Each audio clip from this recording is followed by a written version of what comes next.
Anthony are no strangers to scandal. Opie and Anthony on satellite radio. Apparently, Opie and Anthony are dicks. Oh, here they go again. It's a fun, dopey radio show. Not just any radio show. A radio show that inspires beyond your wildest dreams. The show was a lot funnier on any W. The show's hosts, Anthony Cumia and Greg Opie Hughes. Controversial team. 6 years without getting fired, a new record for us.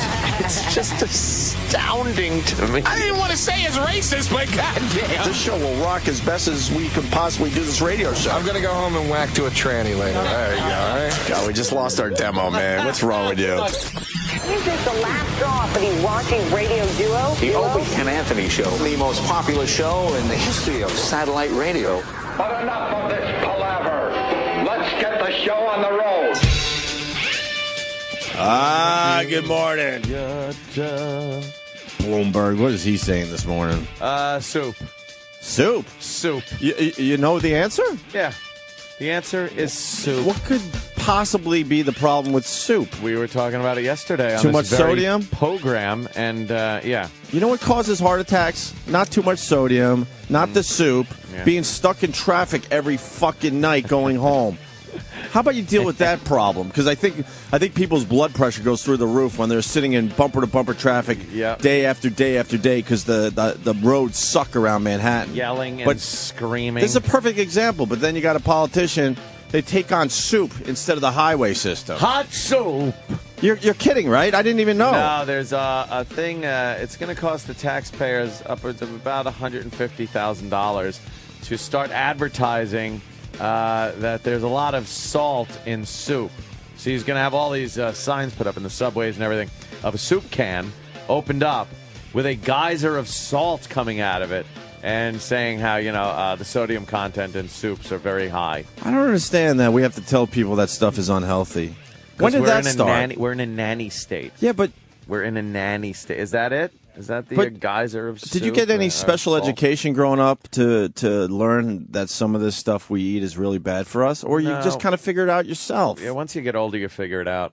But so why do we have to spend money telling other people that maybe soup isn't the best thing to eat every day because there's so much salt in it? Because Mayor Bloomberg thinks he's got to babysit the entire city of New York. And not only New York City, he's reaching over into other cities, and he's got these mayor coalitions and everything from other cities, and he really wants to just be everyone's little nanny. So when is he going to take care of the highways? That's somebody else. When is he going to take on the MTA and tell them that's not my department. Well, you could still take them on. You got a little power, don't you? Maybe have a meeting with the MTA and say, most people can't afford to fucking, cross over bridges and go through your tunnels anymore. Soup You're out of doesn't control. Fight back. Soup can't fight back. Soup has no arms, no soup. legs. They're talking about soup today? Soup can't make a fist. Soup can't debate you. It's just soup. How about you create new jobs? That would I'm sure be there's good. a bunch of people that still need jobs out there. Not in the salt mines. Oh, my God. Losing jobs in the salt mines. Soup. That's his big thing. I know today. You have to be joking. Nope, you have to be joking. That's the sign right there. New York City, look at that. Watch out for your soup.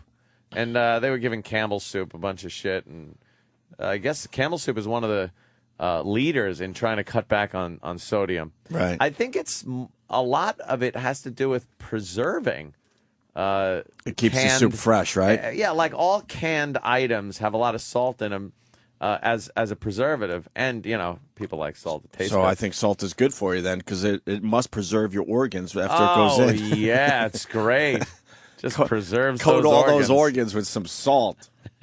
Oh, the mayor. Gee, that's why I can't. I just can't, and I'm sorry. This guy I know you want stinks. to. I know you want to battle it out with somebody else as far as politics go. I can't do it when you have a mayor having a press conference over soup when there's bigger problems in this city. I can't be involved with this. Know. It's ridiculous. I really can't. It is ridiculous. Sodium content of foods like salad dressing and frozen pizza will also be put on the ads to let consumers know of the hidden dangers. How do people not know this? That's frozen pizza. Danger. Do people know when you get, let's say, a fast food salad? Yeah. and they have croutons in it, Oh, that's boy. bad for you. Do you know that at least? That it's deep Do you know fried. those are deep fried and Yeah. you might as well eat a hamburger pretty much at that point? Deep fried bread. When you're squeezing out the salad dressing, it comes out in globs. You can't figure out that can't be good for you. Why do we have to tell people this? Nothing in a glob is good for you. Nothing Right. that comes out in a glob Of course not. is good for you. It tastes good, Right. but no. I just don't. I don't understand. I didn't take any special courses. You just kind of figure it out. And some of the stuff you eat, and you feel like shit after you eat it. You So could taste so it. you think to yourself, "Wow, maybe this isn't the best thing to eat." Yeah. But it does taste delicious, so I'm going to continue doing it.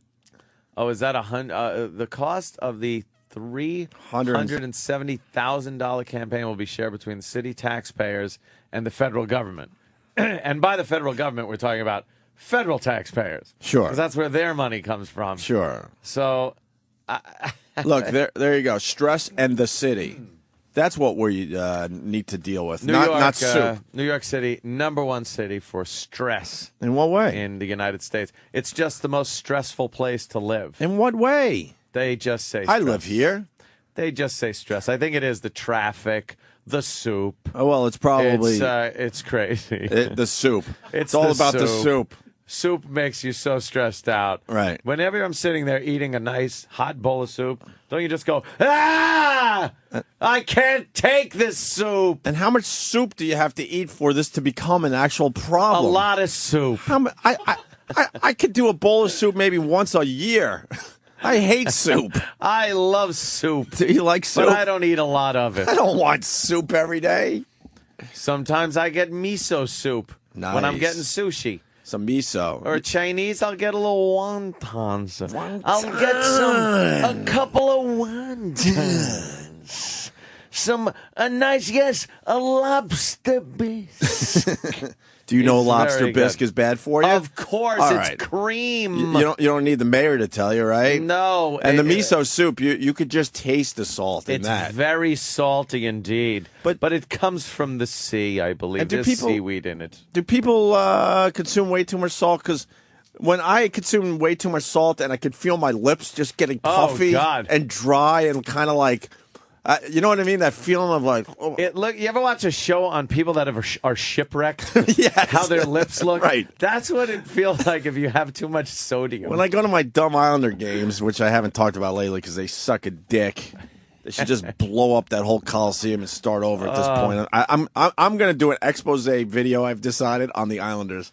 Oh, wow. Am I going to give them a fucking beating? But anyway, when I go to my hockey games, I'll have a popcorn or maybe a bag of peanuts.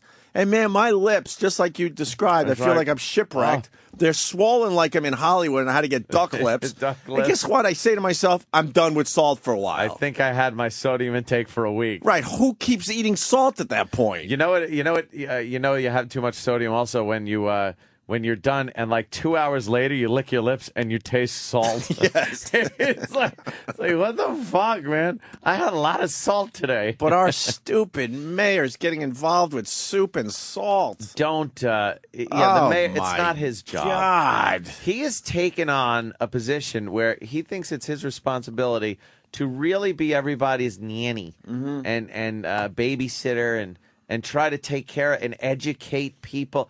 It's not people that like soup aren't sitting there going, wow, I didn't even know it had that much sodium. And if you are saying that, it's time to thin the herd. Darwinism. Just snort salt. you Darwinism. motherfucker. Snort it. He's taking on Darwin. Yeah, he is. Not all the He baby is. turtles make it to the ocean. They don't. Some have of to them- die on the way. Some turtles are put in soup. So we have less traffic. They like the word soup today. God, it's I can't get enough of this soup story. Soupy soup. It's so ridiculous. But God. that's the mayor. It goes along with everything else All right, he's how been about- doing with the cigarettes and. How about you take on the education system of New York City? Whoa, he slow is. down. He is. Oh, yeah, is he? just appointed a new head of A chancellor? yeah, and apparently she has no background in education. There you go. So how about you get someone that has a background in that shit and worry about the salt in the soup at a later date? Because if you have a better education system in the city, then maybe people will understand that salt isn't a good thing. He says she's very good because she's knows business management. And that's, I guess, what you need in the Board of Education. Yeah. So that's what he does now. Right. And soup. I think they were very happy that the graduation rate is up to 63%. 63%? In the city. All right. I guess that means all the boroughs, right? 63%. Yeah. You know, when I graduated high school many years ago, I think one kid failed out. Yeah. Maybe two. Maybe two. They had that stigma. How is it 63% only? And they're proud of that, by the way.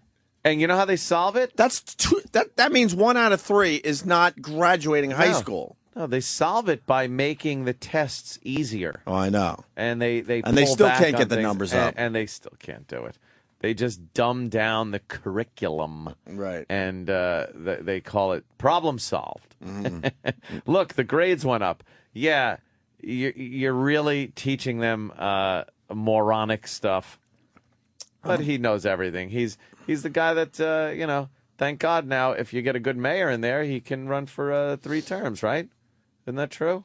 Oh, no, wait. that was just for him. That's right. That was a just trick for question, him. Anthony. It really was. It was just for him. And then he because he's so great. He didn't. He wanted us to know how great he was because we didn't understand how great he was. Yes. You need me for 3 terms. And how about how he did it? He just said, I want 3 terms. And people said, well, why don't we put it to a vote from the people? And he said, no. No. I'm going to just go and do it. And he went and did it. And then when he wants it repealed, he goes, let's let the people vote. Right. And the people overwhelmingly voted that they did not want 3 terms for a mayor. They want a 2-term limit. I enjoy seeing a new schmuck in there. I just enjoy that. Yeah. Why do you have to look at the same schmuck for 3 terms? It really is. Who's the next schmuck? Let's move on to him. Who would be the next mayor? I don't know. Who's in line? And when he said, no, I'm just going to do 3 terms, where were the people to say, whoa, wait a minute, what the fuck? There were some people saying, well, put it to a vote. Let the people vote. And he was like, no. They couldn't rally the troops to say this is not how the system is set up. A lot of people were very upset with him about that, but he squeaked it through anyway because that's what he does. And then, with his wrangling and deal making, and he's rich. Mm-hmm. And then the odd thing is, when he wanted it repealed, he left that to the people. And again, overwhelmingly, they said they do not. They want term limits on the mayor. Unbelievable. This guy is a snake. He ran under a Republican ticket because the Democrats didn't want him, and he's a ultra liberal douchebag. Oh, yeah. I cannot wait to say adios to Mayor Bloomberg. Well, it's all about the salt, so what are you going to do? It's salt, it's soup. It's all about soup. Keith from Connecticut, all these food companies are afraid of lawsuits. How do you sue a fucking food company for feeding you? That'd be a little odd. I know people do sue food companies if they're obese or their families have had health issues because of their food, diabetes. But it's like any judge that would entertain this should just be smacked in the face. Enough. Right. Let me say hi to Nate in Delaware. Nate. Hey, how's it going, Anthony? What's up, Nate? Hi, sir. Hi, Jimmy. Hi. How about the guy that said hello to you, asshole? Go fuck yourself. Hi, Opie. You want to say hi to the janitor, too? How about you start with the guy that said, hey, Nate, what's up? Common courtesy. Piece of shit. Enough of that shit. Away with you. McFly in California, what's going on, buddy? McFly. I used to haul this shit called Peter. And in an 80-degree day temperature, and when this shit hit the ground, all right, it would be like concrete. They use it in Coffee Mate. Coffee Mate? Wait, so, I love Coffee Mate. Wait, there's something called teeter that's in our food, obviously. Oh, yeah. This stuff is like concrete when it gets below 230 degrees. Is it Peter?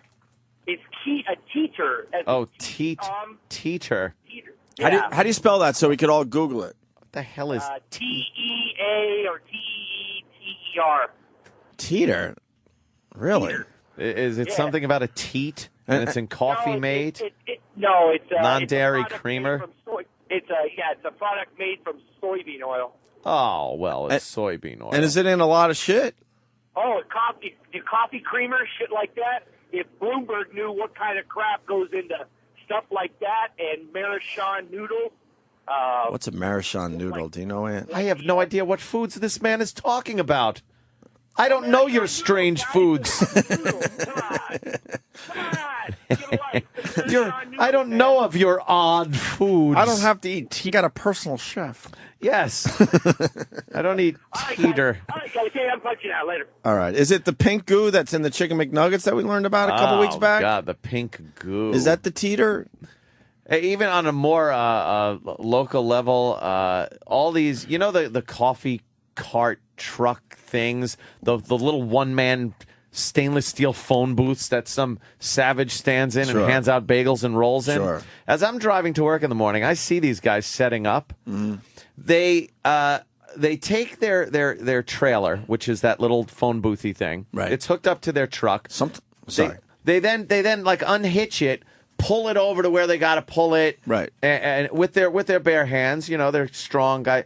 And then with no water or anything, I then see them go in and start buttering the rolls with bare hands after they're handling their fucking trailer hitch. Their greasy trailer hitches. And shit, yeah, and they're just they got their big nasty hands and they're just slathering butter on these rolls and stacking them up.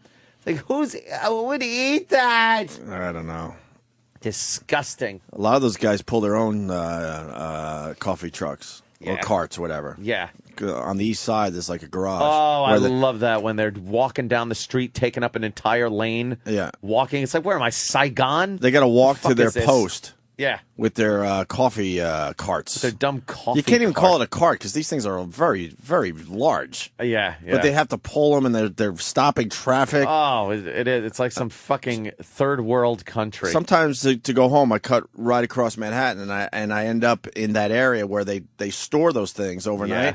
And you see them going in with the bagels and the rolls still in there. Oh, they're still in there. And you think someone's in the warehouse, like, picking through to make sure they don't serve a stale one the next day? No fucking way. I don't know for sure. All that shit. I get behind them sometimes when they're driving their trailer down the road because they don't drive very fast and it's very annoying. But you see them going over bumps and you just see donuts and bagels bouncing around on the shelf. I'm sure a few land on the floor. No one's looking. They pick them up and put them back on the shelf. They don't care. Nah. There's asbestos brake dust just going into their little dumb cart. But you know what? In the end, it tastes delicious. Oh, people love it. They line up for these things. It's terrible. All right, whatever. So it's about soup today in our city. Yeah, that's what. What is it the about in mayor's your big city thing. today? Yeah, what are they talking about in your city What's today? your mayor trying to stop? We have soup here. Just let us live. It really shows that New York has become a fairly safe city. Back in the 80s and early 90s when David Dinkins was mayor, he had to worry about wilding and shootings and blacks and Jews going at it on the streets. And he really didn't have time for soup and things like that. But Bloomberg is like, look at that. Street's pretty safe. We occasionally get somebody that wants to blow up Times Square. But for the most part, streets are pretty safe these days. Sure. Let's go after soup. It's about the soup. It's all about the soup. Hot soup. It's ridiculous. There's he really doesn't have anything to do. I think that's what it is. He's rich, powerful, and decides he's just going to do dumb things. But that's my point. There's a lot to do, but they don't want to take on the tough stuff. No, these politicians don't want to take on the tough stuff to actually make your life better. Every time I have to get on that Long Island Expressway to go and visit, my family. It's crazy. I'm like, why aren't they taking care of this fucking road? There's obviously a major problem if it's bumper-to-bumper traffic at 2 in the afternoon. It's not rush hour yet. Yeah, there's... rush hour, I understand, that's a tough fix. Ooh. How about on a Saturday morning, you want to race out to Long Island for a quick visit and you're stuck in traffic already? 11 a.m. on a Saturday. What? Yeah. Fix that problem. It was when I was going home yesterday. I was taking the expressway, and I regretted What time? not turning 10:30, right? It was about 10:30 in the morning. That means everyone that works should be at their desks. I'm going eastbound. Eastbound is supposed to be wide open. Away from the fucking rush hour. Yeah, well, that's when they decide, you're going to fix the roads. Oh, yeah, that and too. I was just stuck. You know what I hate? Roving street repairs. Roving street repair. It's the slowest moving vehicle with the blinking arrow in the world, with the blinking arrow that tells you to get over. That where people cannot comprehend how to pass these that things. panics everybody. They jam on the brakes. Right. Roving street repair. It's the big giant arrow and the slowest vehicle on the face of the earth. Right.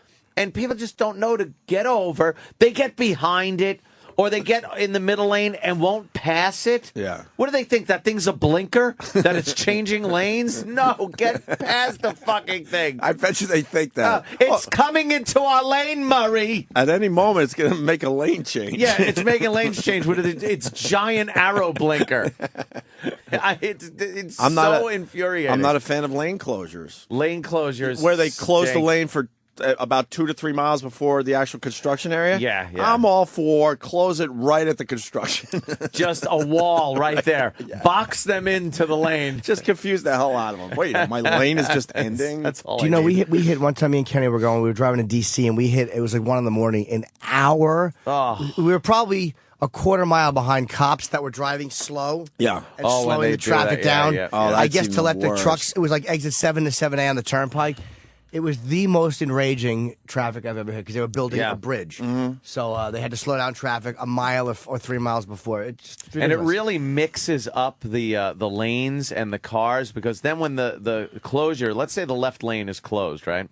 And when the left lane then opens up, people just feel compelled because it opened up to get into it. Yeah. Not knowing it's still, the fast lane. Right.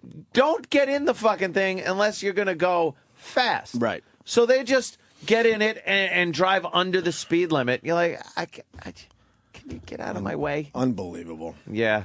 I want to know what the other mayors are talking about today. The mayors. Yeah, well, of course, beer. Beer drink pretty good. Our soup tastes pretty good. Yeah, our mayor's concerned about soups we got. The salt content in soup. Campbell. That's what we're talking about today. That's what our stupid mayor is all concerned about today. That's important stuff. I mean, the economy's doing great. There's no problem with the roads. Yeah. That is what he should be thinking of. The MTA is running fine. They don't even have to, raise rates or anything. And I don't understand a society where you got to tell people what is unhealthy. I don't get it. He's a nudge. We just talked about this, Jimmy, and it's like, I didn't have any special fucking training or classes growing up. You just knew what was good for you and what wasn't. Collagen broth. Right. A fucking raw carrot, I believe, would be good for you. Good for you. You know what he is? He's a yenta. That's what Mike Bloomberg is a yenta. Yenta.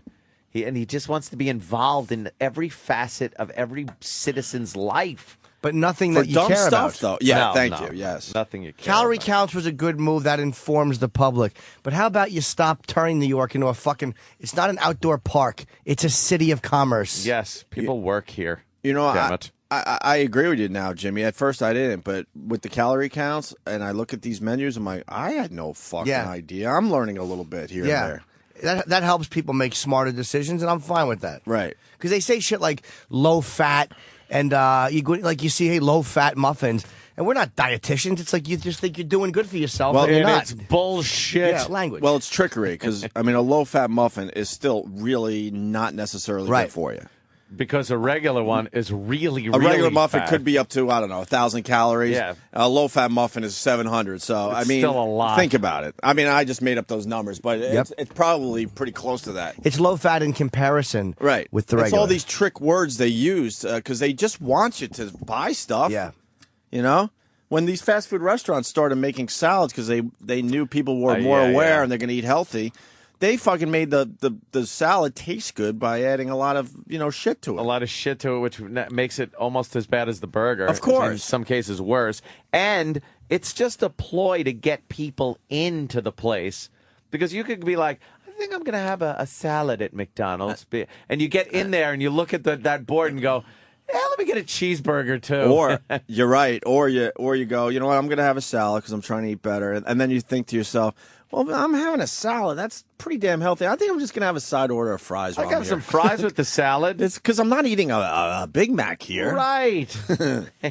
And then you realize in the end you're eating, sometimes more calories. Eating shite. Yeah. Just crap. Oh, you hear about the Twinkie guy? Thank you, Oscar Butts in Michigan. Oh, Oscar Butts. Oscar Butts. Did you hear about the Twinkie diet, asshole? Lost weight or something? I think he's a nutritionist, and I don't know. Do we have the story in front of us? This is a perfect spot for it. He ate Twinkies for, the famous 30 days or whatever it was. Lose weight by eating junk food. Nutrition professor drops 27 pounds on Twinkie diet in 2 months. But see, now, what did he do? Now, Ann has taught me about some stats and shit. What did All right, if the guy lost 27 pounds eating Twinkies, obviously Twinkies are extremely fucking fattening. It just means he was taking in less calories. Less calories. That's all that is. Or Twinkies aren't healthy for you. You're not going to lose weight by eating Twinkies. People think they could sit on their ass, eat Twinkies, and lose weight. No. And he's probably exercising and... what did the guy have an exercise regimen? He's HIV positive. He was also eating a small amount of vegetables every day and a multivitamin and a protein shake. Oh, okay. But he was So then this is horseshit. If you're going to have a Twinkie diet, that you're supposed to eat just nothing but Twinkies. He was cutting his calories down like immensely. Like it says he went from 2,600 calories a day to 1,800. Yeah, and so you'll lose weight. Basically, just saying that's one Twinkie. Right. Yeah, if you cut down your calories.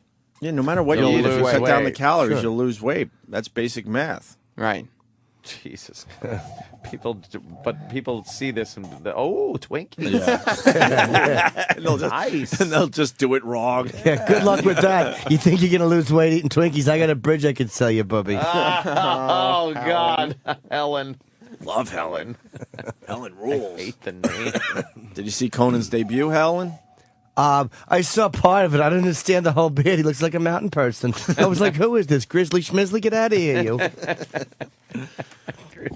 Over the summer, Chris Cornell ran into Anthony, and I think... oh, God, what kind of car was he driving? Don't get me started. I haven't slept. And I think he took on your look for the big Conan appearance last night. Soundgarden was on Conan, and he's pretty much sporting a Hitler mustache on Conan. There you go. Yeah, he is. There you go. Going with a Hitler mustache. Wow. How are they? What's going on with that? I love Soundgarden. Were they good on the Conan? They can't do no wrong for me. Damn. Yeah, here's a little taste. Let's hear a little... Web exclusive Soundgarden performance. That is huge. Just look for the Chris Cornell mustache. The Hitler mustache, yeah.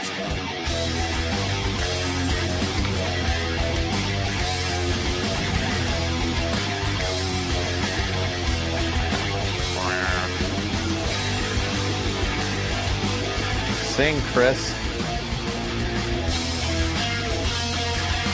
I noticed they're not really doing a close-up of Chris Cornell. Maybe they're a little worried about the... Were they worried about the Hitler mustache?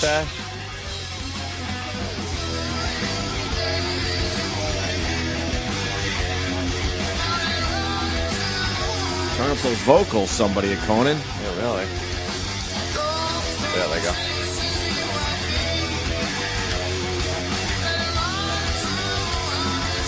See the mustache? He's Holy totally went crap. Hitler. That is a Hitler mustache. It's coming back. It's coming back.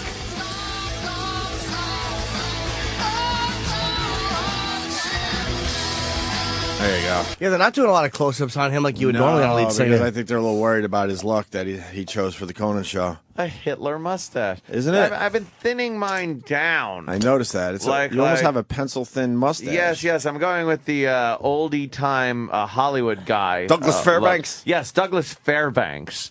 I'm going with that. And then the sides, I'm bringing him in. Little past the side corners of the mouth.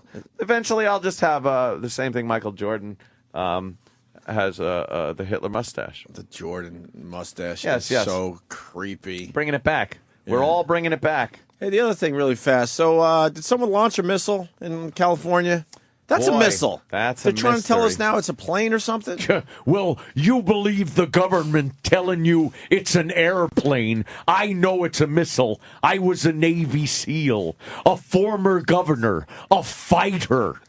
Shut up. A freedom fighter. A freedom fighter. A freedom fighter. I'm going to places you haven't even heard of. Yeah, they say Southern California. I think this people shows saw a missile. I think this show is very good at breaking things down for people. Yeah. Instead of the horse shit that they see on TV. I think someone simply just fucked up in a submarine somewhere. You think somebody pressed the wrong button? In the Pacific Ocean. Like, I think this fuck. is a fuck up. A whoopsie? I think this is a whoopsie. And they can't come on TV and go, well, one of our guys. Although I would think it would be pretty tough to do that, right? Wow. Yeah, they said it's an illusion. Here's what the official word I heard. It's an optical illusion because it was during sunset, I believe. Yeah. Sunrise in the east. That's an illusion. Sunset. Look at that. Are you kidding me? Yeah. And so it made the contrail look very red, and it's a plane flying from west to east, and it makes it look like so it's a coming at missile you. flying from east to west. Makes it look like it's going away from you when it's actually just coming toward you. Well, you know aviation. What are you thinking? I Does that don't look like a know. plane I've never to you? seen a thick contrail like that. No. No way. That's a very thick. I really think someone. That's fucked way- up. But it doesn't look quite like a missile plume either, because missile, it's not contrail, it's fucking fuel. And if you look at the beginning of that contrail, if that was a missile, that would be a lot of like billowy smoke left, and it's clearing out like a plane contrail, like vapor. So I don't fucking know. Wow. You don't know, really? No, it could be something they don't want to fucking talk about. Of course they don't want to talk Whatever, about it could be it. some experiment. I don't believe everything the government tells me. I don't Man. Actually, I don't. I don't. You shouldn't, yeah. I don't. I was trying to make a joke and realized, wait, I was just making a statement. What do you? I mean. We talked with experts. We went to a junior high where children were launching Estes model rockets. And they say it was a missile. I have to believe them. Stop. God, I hate Jesse Ventura. Why do you bring him up then? Because I can't stop watching his show. Is it good? Was there a new one on? It was one on Wall Street. Does it get anything done? Nothing gets done. And he talks to the most uncredible witnesses. You'll Google their names when he says who they are, and you're like, well, this person's a nobody. Wait, So Rochester doesn't even have a mayor? Oh, yeah? Hold on a minute. Because How's that work out? remember we said we want to know what your mayor's doing today? Because our dumb mayor is all about soup and salt. Soup? Dave in Rochester, you're trying to tell me Rochester doesn't have a mayor? Well, I mean, he's there until January, but he's going to be Cuomo's lieutenant mayor, so we got no mayor. How about a man named Goldie Wilson, my friend? You saw what he did for Hill Valley, didn't you? It was a great place, clean, nice, and it turned into a shithole where the movie theater was a porn theater. The nice little corner cafe turned into an exercise place. And Mayor Goldie Wilson, I'm going to clean up this town. The town was clean. Yes. Now that's a good idea. I could run for mayor. Colored mayor, that'll be the day. That'll be the day. In person. What was wrong with Hill Valley? It was fine. It was fine. And then Goldie got in there, and the place went to shit. Bums sleeping on the fucking park benches. Well, that's probably what's going to happen, because we're going to go back to the days, and Opie may remember. Remember Grady? Grady, yeah. Was he the mayor when I was up there? Yeah. Well, we're going to go. He's the one who got the ferry, and you remember the ferry and all that, where there was just a big money, I think they were trying to get a ferry to go from Rochester to Toronto or something. Was that the thing? Couldn't figure that one out. Hell no. They got it. It ended up being a big money pit, and Duffy got rid of it, who was an ex-police chief. And he had the city pretty well tied up. I mean, he had all the troublemakers tied up around Clifford Avenue and all that, had them all contained. Now we're going to get some liberal in there again. who's going to, open up everything, and the city will go to hell in a handbasket, yada, yada, yada. More importantly, how much snow you guys got already? Oh, boy. Actually, none, but I was okay. I was in Cleveland yesterday, and they had snow in Cleveland yesterday. Snow in Cleveland. Holy shit. It's not bad enough LeBron left that city. Now they got to deal with snow. Well, they're trying to make it as white as possible. I got one more thing about the missile. Yes, Dave. Being the next Navy, man, I think you were right on the money that it went out of a sub. And the reason that contrail changed, like what Anthony was saying, is because when they hit the abort, shuts off the fuel, and then it's just, when they figured out what happened, they hit the abort button. It shuts off everything, but it's still got to burn off a little bit, and it's still got velocity going up in the air. So Well, wouldn't they hit the old destruct button also? And then you got to explain. Then you have to explain a flash in the sky, an explosion, especially if it was armed with a nuclear warhead. Can't do that. Jeez, you're really speculating now, aren't you? Okay. Also, nervous Nelly. But wouldn't that explain why? Sorry, wouldn't that explain why the smoke didn't puff like Anthony said that you'd see all that residual smoke? But wouldn't you not see that if it started in the water? I'm saying when it come out of the water, it was still under power. When it got up in the air, they hit the abort button, shut off the fuel and everything. Oh. You can't have it explode. You have they have ships that come out and pick up the ordnance that don't go off and stuff during wartime, war games and all that. So that's what happened. Sir. Well, it certainly gained a lot of altitude then if it had no power. I'll tell you that, because it was still climbing like crazy. Was it really? Well, yeah, because they said it changed direction and. Oh, dude, that's not a plane contrail. Look at the bend in it. There's like that right elbow crook. That's like a missile launcher. Yeah, it has to be. I just want to know if it was I want to know if it was a mistake. I want to know if it was somebody else. Maybe it was cyber terrorists. Some other using a little app on their iPhone. You think they got maybe the wires were crossed and Polaris missile app? Right. Guy was using That's a better explanation than your Hill Valley explanation. Guy was just playing Angry Birds, and all of a sudden the wires crossed, and he set off a missile. That's a good explanation. Yeah, Angry Birds? No, Gregorio. I don't like his explanation. Why don't you like his explanation? Because it's still under power. Yeah, but maybe it got some speed going before they hit the old abort that much button. fucking speed going. Why not? That thing would be because that thing would start arcing. And where did it go? Where did it go? Did anybody see it from beginning to end? Mm-hmm. Where did it go? Are you talking to me now? I'm talking to anybody that'll listen, my friend. I'm just hoping somebody listens. They got video. Didn't they just keep the video rolling to see what this became? What'd they do? And then you could study the video to see if there's something still in the sky at least? Yeah. And there was a flicker of red, but they said that could have been a reflection of the sun set on see the fuselage. You see that bouncing off planes living in New York all the time. Yeah. I was thinking, like, what the fuck was that? Oh, the sun just hit a fucking It's plane. not a plane, though. That's I don't not think it's a plane contrail. either, man. I don't think it is. All right, Dave. All right, see ya. Hey, maybe. Thank you, sir. Maybe we get our friend Mike Baker. Yeah, Mike might know. You think Mike might know something? He might have an idea, but I mean, again, By they're not going to call looking Mike and at tell it. him either. By looking at it, though. You might have an idea, though. What? See there, it's still going. I don't know. And then why, like, whoever's taping this or recording it, why... Are they showing graphics? Just show the missile. Show the missile from beginning of the recording to the end. That's all. And then, Oh, shit, Anthony. Explanation coming in right here. Oh, yeah? Sean in Jersey. Go ahead, Sean. Give us some knowledge. It's John in Jersey. There was a computer named Jonathan, and they just couldn't play tic-tac-toe fast enough. Fuck. Jonathan. Yeah. Joshua, you dope. Oh, my God. It's the Whopper computer. Jonathan. Did you see that jerk? Oh, what a dunce. Oh, you can't just name the computer whatever you want. You know what I loved about that? Bill. The confidence the guy had. Oh, he did. Here we go. It's Jonathan, the computer from War Games, right? Yeah. Exactly.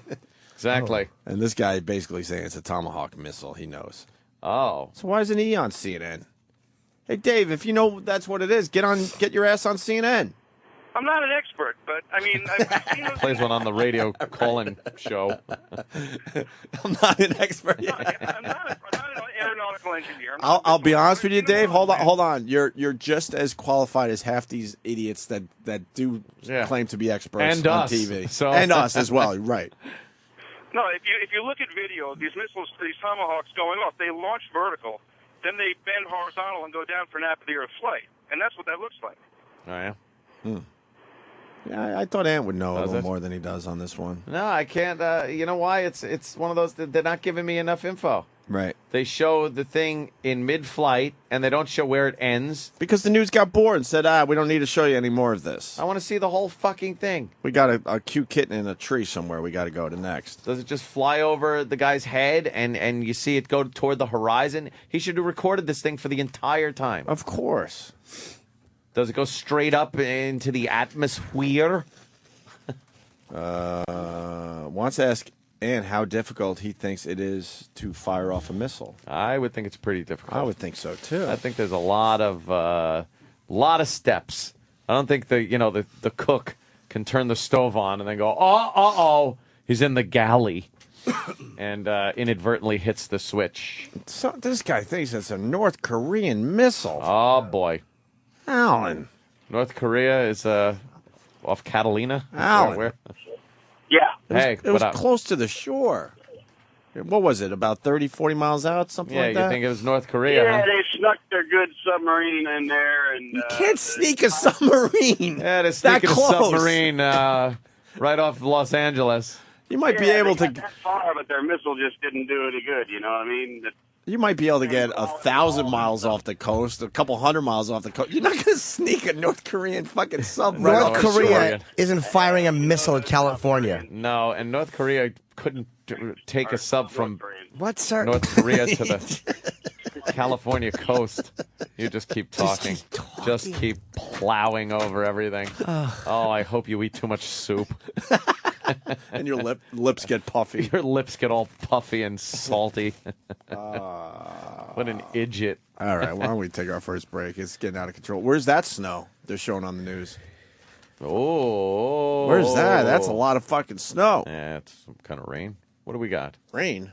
What is that? Ski resort. Snowing. I want to go skiing. Oh, I was looking at the upper TV. I haven't skied in many years. Fuck. All right. Northwest Suffolk Coastal Flood Advisory. Oh, God. Can I tell you how masterful Colin was last night? Ah. Well, I wanted to be invited. I didn't get to invited that. either. I actually called. I found out about it. I think that he just had somebody doing it. Yeah. Because I called his Tom Papa. Me and Tom were talking. I'm like, when's the premiere? And he told me it was last night, opening night. This is last week. And he goes, oh, here, I'll send you the email from the assistant. And then she's like, oh, good, we'd love to have you. I think that they just got caught up in. I would like to be invited and support Colin as he But I makes wasn't his invited either. And, big you know. debut on Broadway with Long Story Short. I think on Colin's end, he was more worried about getting the content together, and he probably just assigned that to Did you somebody. see the? didn't want to give Did him you see the first pressure. version of this? I did. So, what's the difference The between difference the two is shows? it's tighter now. It's the material is tighter. The stage is much better. The screen is beautiful. It really is great, man. The lady in the post gave it 2.5 stars. Well, I got her review. It's not a bad review. It's just that She's the only one that gave it a so-so review, by the way. Yeah, of course. Travis was giving us the skinny before the show, and this play is getting great reviews Of course it across is. the board, And except for this Elizabeth Vincentelli. She's from not the even Post. killing it. She gave it 2.5 out of 4. Probably, look, let's be honest, Colin's opinions probably bother some people. People don't even mean to. Yeah, well. I watched it. He was fucking phenomenal. Yeah. It's like that's what a Broadway show should be, unless it's a play. It's a one-man show. It's hilarious. It's really smart. It's just, how could you not enjoy that? Like, what do you want, lady? What do you want? Good for Colin. What do you want? Some dullard sitting there with no laughs? Yeah. Pontificating? Ugh. He's tying in Greek culture and caveman culture with how we are now. It's Yeah. it's brilliant. It's very bright. Yeah. Seinfeld was there, of course. You know, sitting right to my left, Jerry and his wife, and then right in front of Jerry was Reggie. You know, they had really good seats. I saw the Colin Quinn show. I did get one celebrity photo. Oh, you did. I can't. Let's see the Who's celebrity this? photo. If he wants to show it off, this this is is probably gonna a be a good big one. one. It's probably a big. A big one. There you go. Simply because I like his stand-up. Oh, God. Show up. Look at who it is. Right on. Fucking Kramer, man. Michael Richards was there, yeah. It's Kramer. Matthew Broderick was there. Ben Stiller. There was Joan Rivers. Wow, star-studded for Colin's premiere. I have no We'll never see Colin again, by the way. I didn't even talk to him last night. I think he's coming in this week. Oh, is he? I think he's coming in Friday. I'll be gone. I know, you're doing your LA thing. Your your little LA thing you do from time to time. I was online because when I got there, they're like, "Oh, Mr. Norton, here's your tickets." The lady came up to me outside. She's like, "Would you like to do an interview?" So I interviewed with Colin's, I guess, website, which was streaming. And then she goes, "Here," and then she puts me on the red carpet line. And Joan Rivers was ahead of me. So I'm like, "Oh, I guess I'm after Joan." And I look up ahead and I see some comedians I know. And then Jerry walks in the door, but no one's telling me where to go, so I'm just standing there like a lump. Oh, no. And then Ben Stiller walks up, and they just walk him right by me, and I'm like, this is why I hate the red carpet. Oh, because you don't know what to do. It was humiliating. I didn't even stop for photos. I just walked behind them and went into the door embarrassed. Oh, Jimmy. I'm so bad on the red carpet. Terrible. I did at the after party. I got my picture taken a little bit. But Oh, I'm you so, did? I stopped there for a second, and no cameras went off. And I was so embarrassed. And then one guy's like, "Move over a little bit," and then they did. Oh. I was underdressed. I had on my ripped jeans. I know.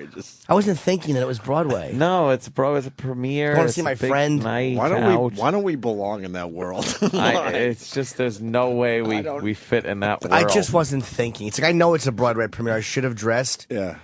But I just was like, I'm going to see Colin. It's Good for Colin. Can you imagine tremendous? Can you imagine the nerves? It's opening night on Broadway, and he's got all those huge fucking names in the audience. Colin's a my consummate God. professional. He was he deserved every laugh he got, and he fucking slayed. Yeah. It was from beginning to end. It was really smart, really funny. I want to see It's that like show. it's like what do people want out of it? It's like it's more than stand up because stand up is just you there with no background and it's got context, but this has a much broader context. I Little think. multimedia extravaganza. And it was so well done, man. It's very smart. Yeah, it's very smart, the material. He looked completely relaxed on stage. Awesome. Completely relaxed. No heckling, no dumb interrupting like you see in a club.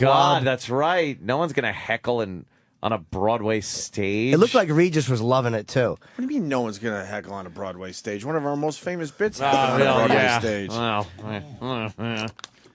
Regis seemed like he was Do we enjoying have it that too. audio? Was he enjoying it? Yeah. He's too busy talking about what he's going to have for breakfast. He That's didn't because give I me a set. actually remember a lot of the subjects he's talking about. I'm old, get it? Very, very good piece of work. I was very happy for him. Yeah.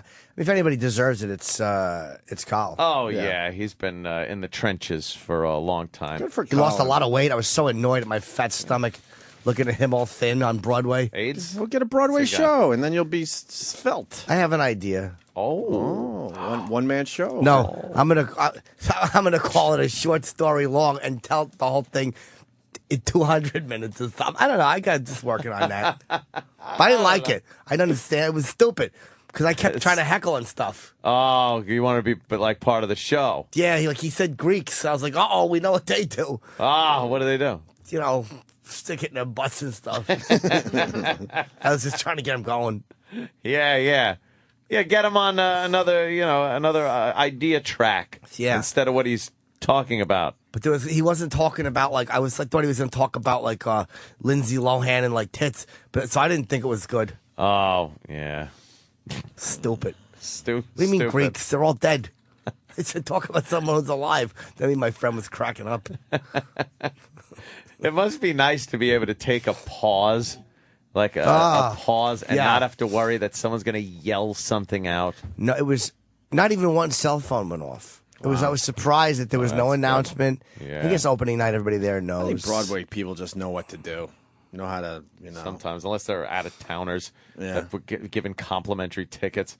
Nothing was better than when Cats ran its fucking course and was just there so Japanese businessmen could fall asleep in the audience. Oh, is that bad? Yeah, that's exactly what it turned into. Surprised I didn't get hungry. I was very happy for. That's good, Jimmy. For Colin. It's a tremendous thing. It's at the Helen Hayes Theater. What an amazing performance space, too. Like, I'm watching it, like, this is the perfect place to do what he's doing. Because the stage is like a Greek. It looks almost Greek. It's got like a bunch of steps. People like, fucking each other in the ass. That's what happened at the after party. And it was just tremendous. How many seats? I don't know. A few hundred, 600 maybe. I mean, it was the perfect size. Nice size theater for Yeah. it. Good. So if you're in New York, it's at the Helen Hayes Theater. It's not running for that long. A couple of months, maybe 6 weeks. 11 weeks. 11 weeks. That's even better than I thought. So I guess about 2 months, a little more, I guess. I think Colin, Quinn on Broadway. I just got it. Long story short, but I was blown away again because I saw the show. There's a lot of different material, and a lot of the stuff. Oh, you added material? Yeah. Oh, let me see my picture. There's Jimmy. That was me at the after party. Oh, you can't get to it, can you? Well, let me see What website did Jimmy make? Well, that's Wire that's Image. just Wire Image. Wow, I mean, people are going to be purchasing that picture to put on their blog. Danielle Staub, I saw her. I knew I recognized her. I didn't know who else was there. Because there's some people I did. Oh, Kathy Griffin said hello too. She's very nice. She was very sweet. Yeah, was she nice? Very nice. Yeah. A lot of Ben pictures of Stiller, Carl, Matthew Broderick. I love Broderick too. He's a nice guy. Jerry. Oh, Lorraine Bracco. I didn't know she was there. Fucking Lorraine She Bracco. looks good, man. What the fuck? She's an older lady too, right? And Ben Stiller, yeah. A little Jerry Seinfeld action. Who else? I'm surprised. Oh, Tom Papa. The nerve of him. Look at Tom Papa. Who else? Tom Kitt. I don't know Tom. Who else was that? Composer. Yeah, it was great. Right on, man.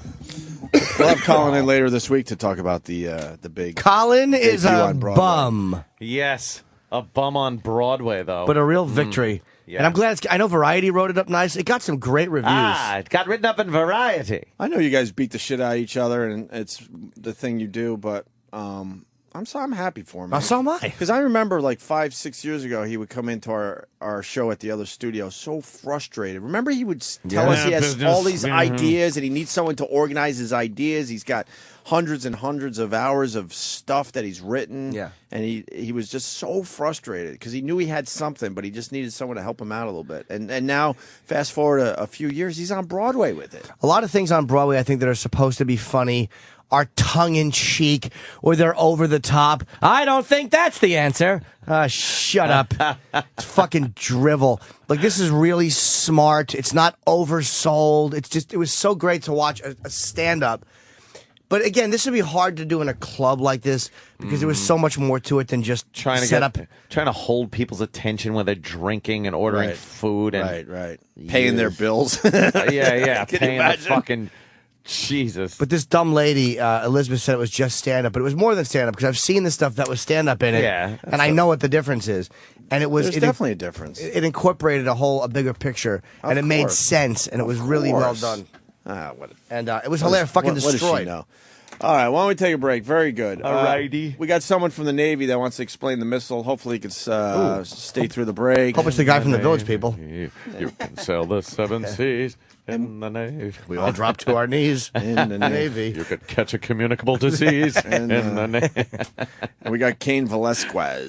Velasquez. Yes, he's coming in. I'm trying to get a UFC glove to get him to sign. I'm such a dummy. I forgot to ask someone yesterday. He's the UFC champion, and we got him on the show today. At 8 o'clock, He was the one that beat Brock Lesnar. Yes, he did. He's a bad dude, man. And a big star. And a very funny dude, Jim Gaffigan. Is Jim coming in good? Stopping by to say hi. One of our the very our pale pals. Jim Gaffigan. Yeah. And other things. I don't know. We'll figure it out. Opie and Anthony Show on the Virus. Sirius XM.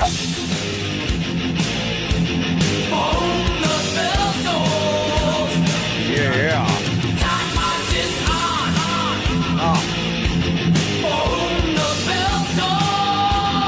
This music just reaches white people. It's great. Like soul reaches black people. Yes. This just talks to white people. You think black people like Fantastic. Metallica? Some do. I'm sure some appreciate. My ex-girlfriend was very into R&B. Yeah. And she was listening to Metallica with me in the car. She's like, people actually danced to it? Like, she loved it. She couldn't believe how good the beats were. And so I'm sure if they hear it, they like it. Alone, when they're not with their black friends. Yeah. They won't admit in front of a bunch of other homies that they're listening to, for whom the bell tolls. Yeah, this shit is great. All right, Navy guy did stay through the commercials. Ooh. Dan in Georgia, talking about that missile in California, and you might have something on that, Dan. Yeah, I used to shoot the missiles off the carriers. I did 2 carrier tours. I was TAO, which stands for Tactical Action Officer. I know. So it's virtually impossible to accidentally shoot a missile. So if the Navy was shooting a missile, they were shooting it on purpose. But I'm not saying that it can't, accidentally go somewhere where it's not supposed to go. All right, so it wasn't a mistake. There are physical blocks to the actual mounts, like a safety on one of Ant's guns, and a guy has to go out and actually pull that safety out. Then there's 3 different dudes that have to turn keys. So you can't accidentally shoot a missile. You have to purposely shoot a missile. Wait, that turn your key, sir, is a real thing? It really is. It's not as gay as in the movie where it's okay, right. Turn. But it's just everybody, you actually yell out, turn keys, and everybody turns their keys.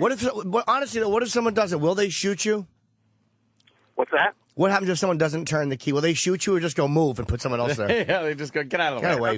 They'll just say, get out of the way, stupid. Yeah, get out of the way, Harry. Get out of the way. You're fired. Hey, go home early today. Get the next guy in there. Home early.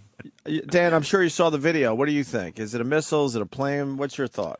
I'm actually an aviator, and I do ship tours that are called disassociated sea tours. Well, I know you know. Yes. But I did that. But I've seen a lot of weird shit up in the air that just looks like something that it's not. I've seen a perfectly shaped donut before up in the air. It was a cloud. I was like, how the hell did that get there? Iraq's dream.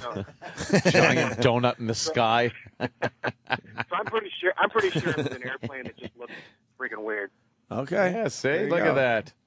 Of course, one of the gatekeepers, man, working for the government, man. Well, hey, we fuck up. I mean, remember that Turkish frigate that we shot right in the bridge and killed their captain before? Things happen. Sorry. Oops. Yeah, sorry about that. Whoopsie daisy. So we do mess up, and so there is a slim chance that the Navy was purposely shooting a missile off the coast of California. That's where we do all our workups for crews, and we do shoot live missiles out there. So it's possible that we shot one and it didn't go the area it was supposed to go in. Went the other way. But the Navy would own up to that. They wouldn't say, no, it wasn't us. Yeah. You have literally hundreds of people that would know about it right away. And these little enlisted guys on the ship, when you're off the coast of California, they'll run out into the open air and get on their cell phone right away and call their girlfriend and tell them what just happened. Holy shit! We just launched a fucking missile. Yeah. It didn't go where it was supposed to go. You wouldn't be able to cover it up. Here's my cock. Send me a picture of your pussy. You almost sound like Bobo. Was Bobo like setting off? All right. There was a dog that came up to me. Oh, dog! Was that a great moment? Or what? I almost want to hear one of the best. All right. Hey, Dan, thank you for your knowledge. Yes, we're just shock jocks. We don't know shit. I knew everything, but I said that during the break, and Dan just repeated the shit he overheard me saying through the mics. Thank you. I lived through you, Jimmy.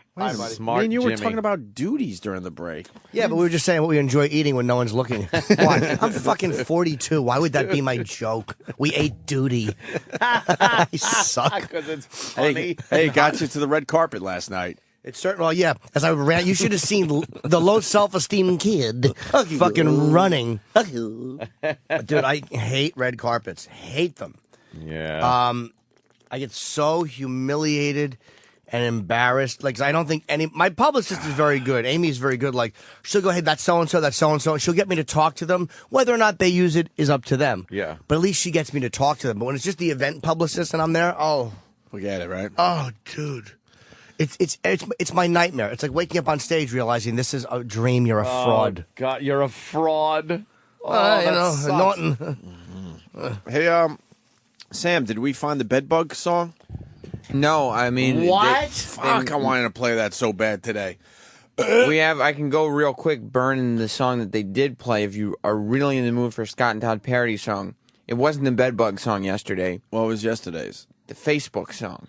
Oh, you got to get Is that something you're interested in? Well, Facebook Facebook song. Well, that keeps us very current and hip. Topical. I'm trying to think. We're almost hipsters when we talk about Facebook. That's right. Would they do that too? Yeah. I can't. You want me to go grab it? Oh, please do. I want to hear the Please do. 5 minutes. Must hear shoehorning. Somebody write down this password. I can't get on. I was watching Oprah again. Aw. You called me a faggot for watching Oprah yesterday. A little bit. I didn't Yeah, forget. a little bit. I didn't forget. But I got to tell you, these talk show hosts need to tell the world it's their last year because they get everybody. Yeah. Like today is the big talk show reunion. What do you mean? Who's on one stage? You got Oprah, Phil Donahue, Ricky Lake, Sally Jesse Raphael, Geraldo, and they threw Montel Williams in there. Oh, okay, throw him a bone. And they're all no Springer. That's right. No. Oh, I think the whole thing was talk show hosts that are no longer doing it. To give Oprah a little advice about retiring or something. I don't know.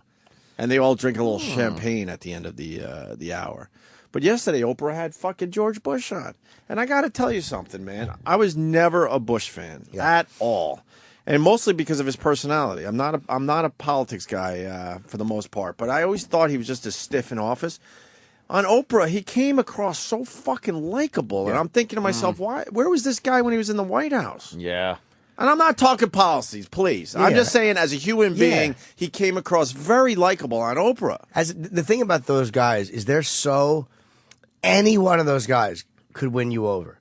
And Obama, if Obama had 5 minutes alone with Anthony, he could win him over. Really? These guys are masters at bringing you in. They talked about these weird things Clinton would do, like he touch you. Darrell Hammond told me that because he did shit with Clinton in the White House. Why talk to Darrell Hammond when you could talk to me? I met Clinton, and he did touch me on the shoulder. Well, I felt blessed. I'm mentioning the things that Clinton said about you, actually. Oh.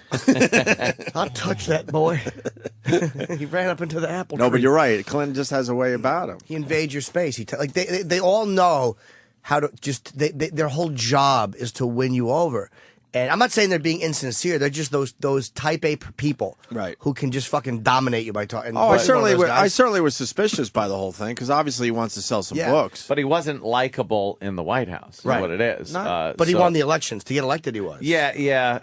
A lot of that had to do with 9/11 and people going like, you don't want to get a new guy in there. And he had explanations for some tough fucking questions, man. And then of course you watch. She had plenty of time to think about it. Then you watch, whatever. Some of these talk show fucking assholes, and they have to. It's just so exhausting. I don't even want to talk about it. I just stop myself.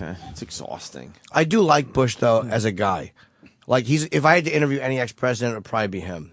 He, as far as Katrina goes and flying over Katrina, he said, I made a mistake. I should have landed. Because that famous picture of him looking out the fucking airplane, whatever, Air Force One. But it was all wet down there. Right. I should have landed. But he said, which makes sense, he said, when a president lands, it takes all the resources to protect the president. It's just how it is, right? And he felt like all the resources were needed somewhere else and not for him to land just to make a statement that I'm here for you. That was his explanation. Right, that ain't bad. Just had a few years to think that one up. That's probably pretty good. Probably. But that was his reasoning yesterday on Oprah for the most part. Yeah. How'd she treat him? I thought she should have been tougher with him. She kind of let him off the hook a little bit, She was all right. It was a really good interview. It was a great hour. He's not a sitting president anymore, so it's like, why lay into She asked him? about Sarah Palin and all this, and he's like, I don't want to be dragged back into this crap. He basically doesn't want anything to do. He's saying that now. Yeah, he hasn't with bashed politics. Obama. He has, he doesn't bash Obama. No. He says the guy has a tough job. I've been there. He doesn't bash the guy. And he knows he left him a mess. And he did. In certain areas, he left him a mess. And I think he said that he did not understand how bad the economy was going to get at the end. And maybe Ant said that yesterday. Am I just repeating what Ant said yesterday? I'm sorry. I'll say yes, you are. Because it was really stupid. Wait a minute. Now hold on. We got the audio when he talked to Matt Lauer. I didn't see that interview. And then he was on Hannity last night. I did not see Hannity last night. Oh, I didn't see that. They didn't do that in Texas, I'm guessing, right? That was not in Hannity's studio. No. Did you watch? No, but I saw a clip of it, and Sean and him were sitting at the it was a table. It was a recorded piece. Wow, we're like one step removed from Bush because we know Hannity and Hannity knows Bush. Wow. This is that Kevin Bacon thing, but in real life. Well, McCain, too. And McCain. We're going to be asked to He dinner knows them soon. all. We're gonna be asked to the White House soon. Oh, you think so? Yeah, man. We're one removed from Don't the just president. show up thinking you're going to be asked, by the way. they frown on that. I was almost friendly with the president's daughter. God damn it. Megan McCain, we get along very well. Oh, really? Yeah. I just wish that her dad would have won, because I'd have access to the White House. Man, Not a lot of access, but maybe some. My brother tried to pick up Chelsea Clinton at a bar once. Smart. That worked out. Not well at all. Yeah, you wouldn't think it would. He pushed though. He was would using not think that he was worked using that Hughes charm. To get, Oh, yeah? Yeah, it didn't work out. Didn't too work well. out for him? No. Maybe he'll tell the story if he comes out of hiding. My brother's in hiding. I don't know why. Ooh, on the lamb? I don't know. Whatever. Hope not, because the lamb is probably going to have his back be sore. That's a good one. I know it is. Hopefully he'll figure it out. No, it is. Hey, Matt Lauer talking to George Bush. Yes. You want a little clip here? Sure. You hear about the fetus thing? Yes, I told you You yesterday. did, right? Yes, Jimmy was talking about that Yesterday I yesterday. mentioned that. Where the fuck was I? I said that's why he was pro-life, because his mother brought the fetus in the... Well, let him say it. Yeah, Barbara Bush was on Oprah a little bit. It was a tape piece, and wow, she seems like a tough broad, man, a tough mom. Really? Oh, A bitch on wheels? She seems to be the real leader of that entire family. When you look at it's fucking George was president for 4 years, head of the CIA, vice president for 8. George Jr., president for 8 years, governor of Texas. Jeb, governor of Florida. That is the most powerful family in the country. Yeah, that is Sure, and she is a dynasty. and she seems to be the toughest one of all. And George Bush looked like he was 12 years old when they were interviewing him and his parents. They talked to Maine. him and his parents together? In Maine, yeah. Oh. You know, at the summer home there. Kennebunkport. That's right. Who did, Oprah? I guess Oprah didn't feel like going up to Maine. It was one of those pieces where it was obvious that Oprah wasn't there. Oh.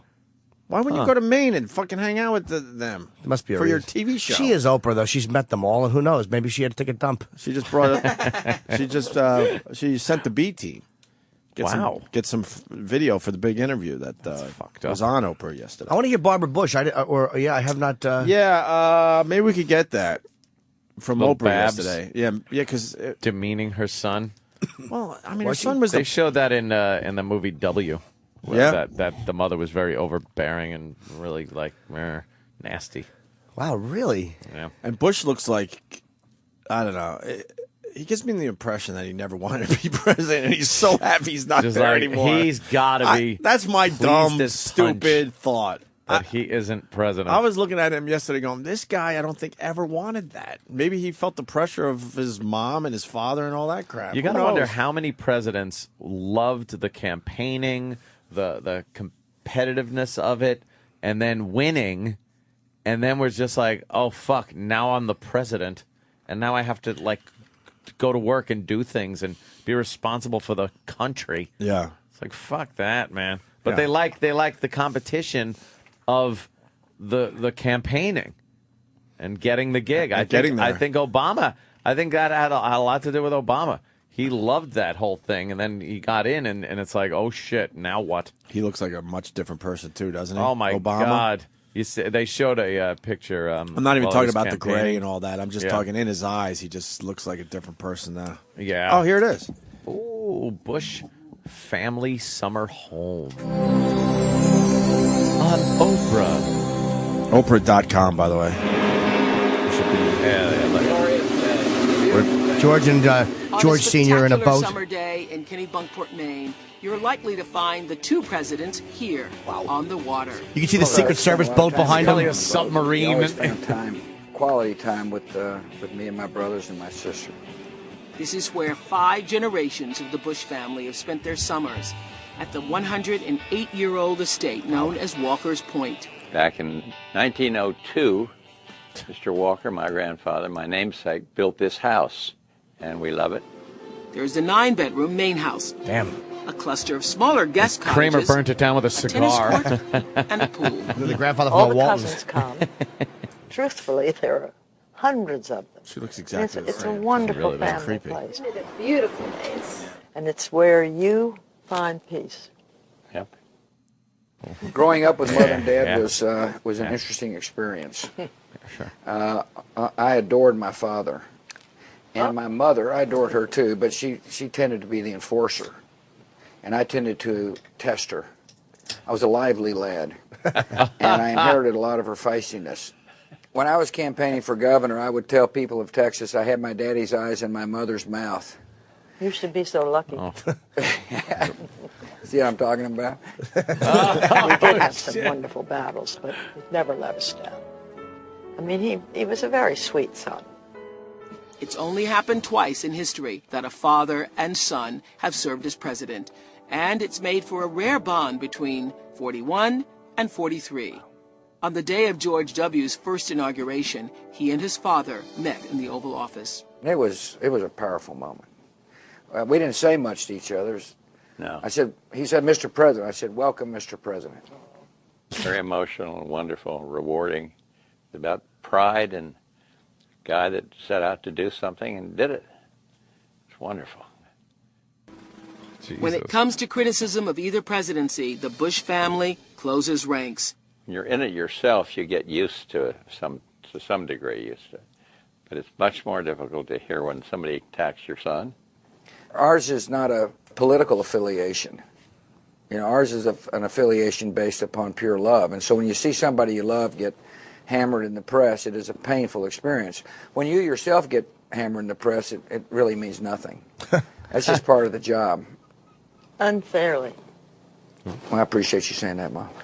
With 6 Bush children He's and a 17 scream. grandchildren, He's scared of perhaps his own mom. there's a possibility of a third President Even at Bush in his the age. family. I don't think so, but I wish there was. I think people are bushed right now. I think Yeah, but that's going away fast. I was hoping my brother Jeb would run, frankly, but he's not going to. So he'd have been a good president. been a great president, but he Well, won't. I've talked to him about it, and he's talked to him about it. But we have other children. Maybe we have the first girl president. Who knows? Mom, I hope you're not announcing your candidacy. Oh, yes. Holy shit. Yeah, that's an He's insight a to hoot. it's an insight to their relationship, though. I mean, if he's calling her feisty, you know he wants to call her something else. You know, Bitch. because she's the one person on earth who probably at a table full of people would go, "Would you shut up?" Yeah. She's gotten to fucking boss around 2 presidents. Oh, yeah.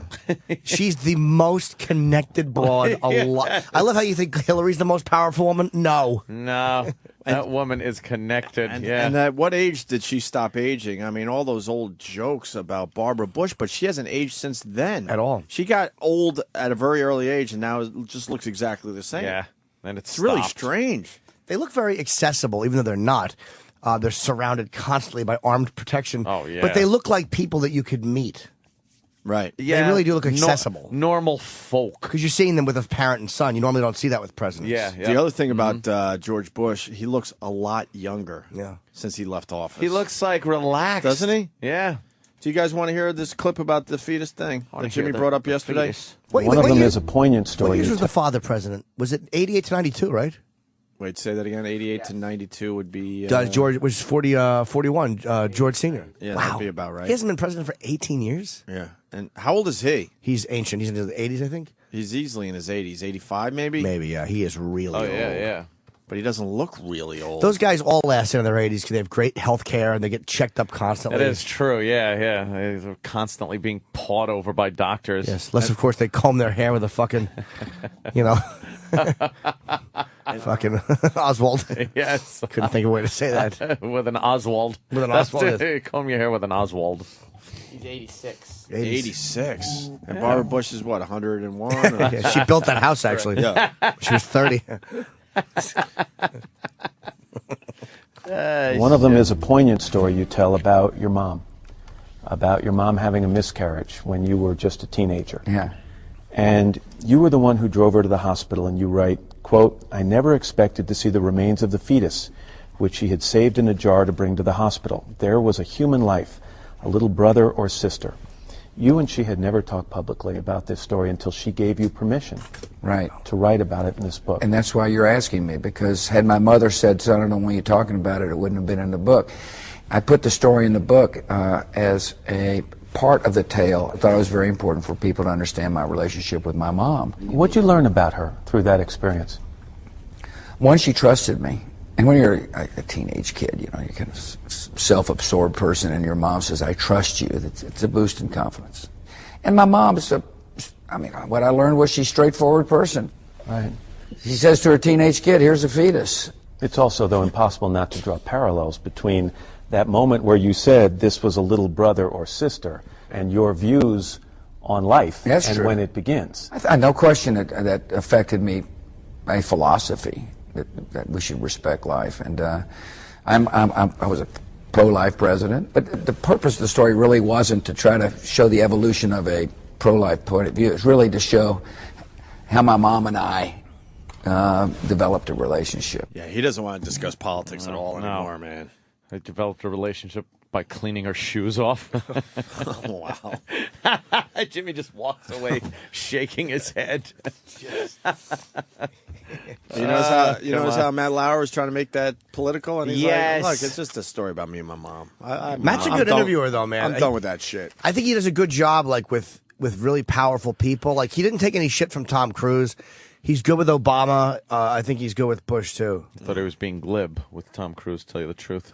He's being glib. It's fucking glib. Didn't Cruise say that to him? You're being glib. You're being glib. He doesn't tolerate any shit, though, Matt Lauer. No. Nah. You call it a West Texas expression about guys who drink, and you said last night he thought he was a 10. Right. In fact, he was an ass. That's right. And does that describe how you get on occasion? Yeah, I did sometimes, absolutely. You know, I said some stupid things. Tell me the story about the dinner party. Okay, so here's one of the worst. That's what we want. We want the worst. Well, you found it. Yeah. So I'm drunk at the dinner table at Mother and Dad's house in Maine. And my brothers and sister are there, Laura's there, and I'm sitting next to a beautiful woman, friend of Mother and Dad's. And I said to her out loud, what is sex like after 50? Silence. And I mean, total silence. And not only silence, but like serious daggers. From your mom? Yeah. And my wife. Jesus. Holy shit. What's sex like after 50? And he said that when he turned 50, that woman sent him a note and said, well, George, what's it like? Wow, She really? remembered, yeah. So That's good. I guess when you become the president, people forgive your indiscretions.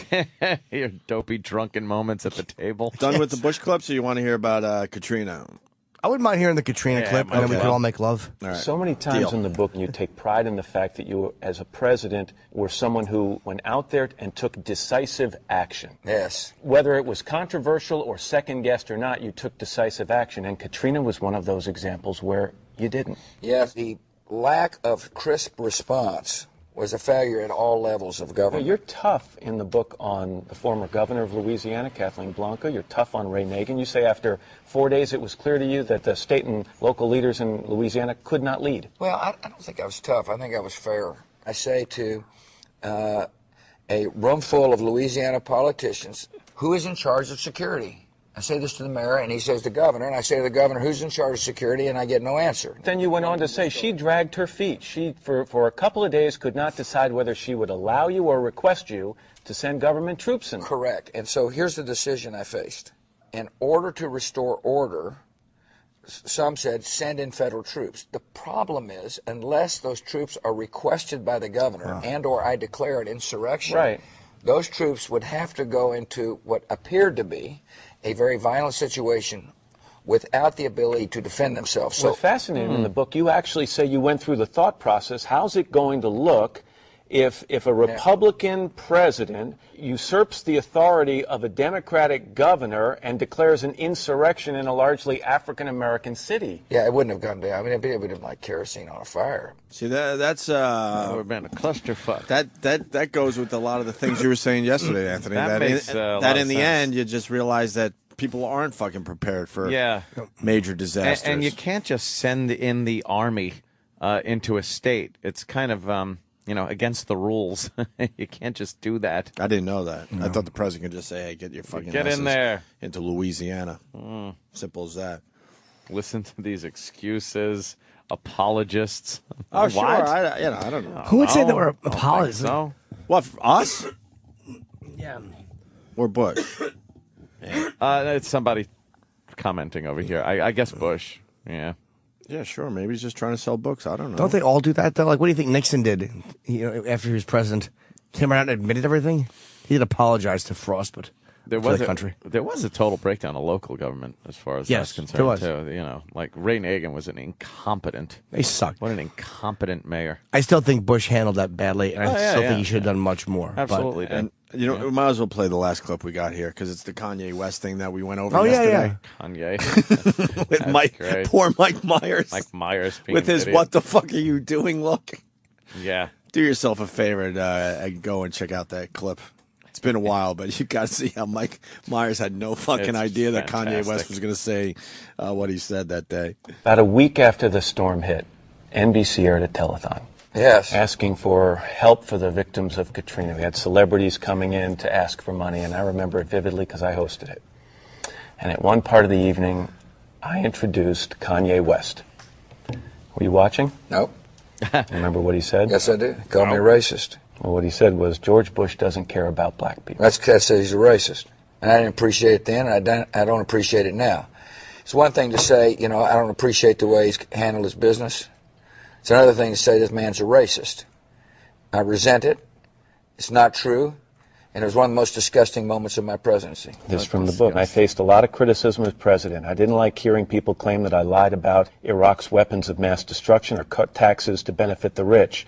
But the suggestion that I was racist because of the response to Katrina represented an all-time low. Yeah, still feel that way as you read those words.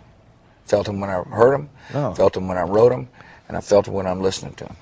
You say you told Laura at the time it was the worst moment of your presidency. It's funny hearing him say that. He sounds fucking pissed like it happened yesterday. When you read worst moment of my presidency, you think like, oh, he's really sad and contrite. No, but he no, wants to spit on he's Kanye just for that. pissed. It's like, you piece of shit. He's Oh, what's that? His whole body language changed when you started asking him about that. Like, hate as soon as he brought up the telethon, that's why I said, did you watch it? No. Like, he was just like, No. he was angry. Yeah, he didn't like being called a racist. Oh boy. Think he has any Kanye West CDs or? I mean, has it on College his Dropout iPod? is a really good album. Yeah. Called it the most disgusting moment of my Disgusting presidency. moment, yeah. And then Obama called Kanye a jackass, and he didn't know he was mic'd. Yeah. That nice young woman's accepting an award, and that jackass runs up. Jackass. 2 presidents in a row think this guy's a fucking asshole. Everyone who follows him on Twitter thinks he's a fucking asshole. He is an asshole. He went on a He's gonna have a weird accident, man. He went on a Twitter He's gonna have a rant. weird accident. Oh, did he? About what, Bush? Down the road.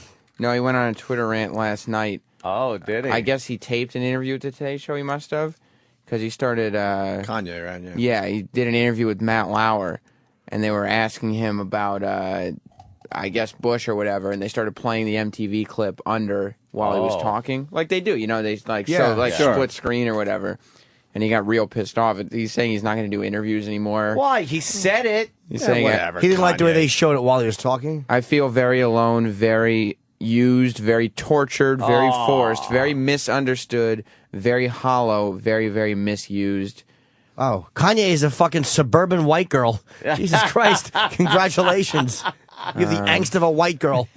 White teenager in the suburbs, you idiot. Shut up. Dunce. I went there to express how I was empathetic to Bush because I labeled him a racist, and years later I got labeled as a racist. While I was trying to give the interview, they started playing the MTV under my audio.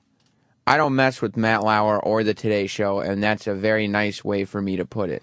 I don't blame him for being annoyed about that, though. When they're it's like we hate when they run like music beds. It's like if you're explaining something and they're playing, everyone knows the incident. That's unnecessary. Right. That would annoy me too. That's just some producer trying to produce a But segment. he's just an ass. Yeah, he is an ass. I'm not a fan of Kanye West whatsoever.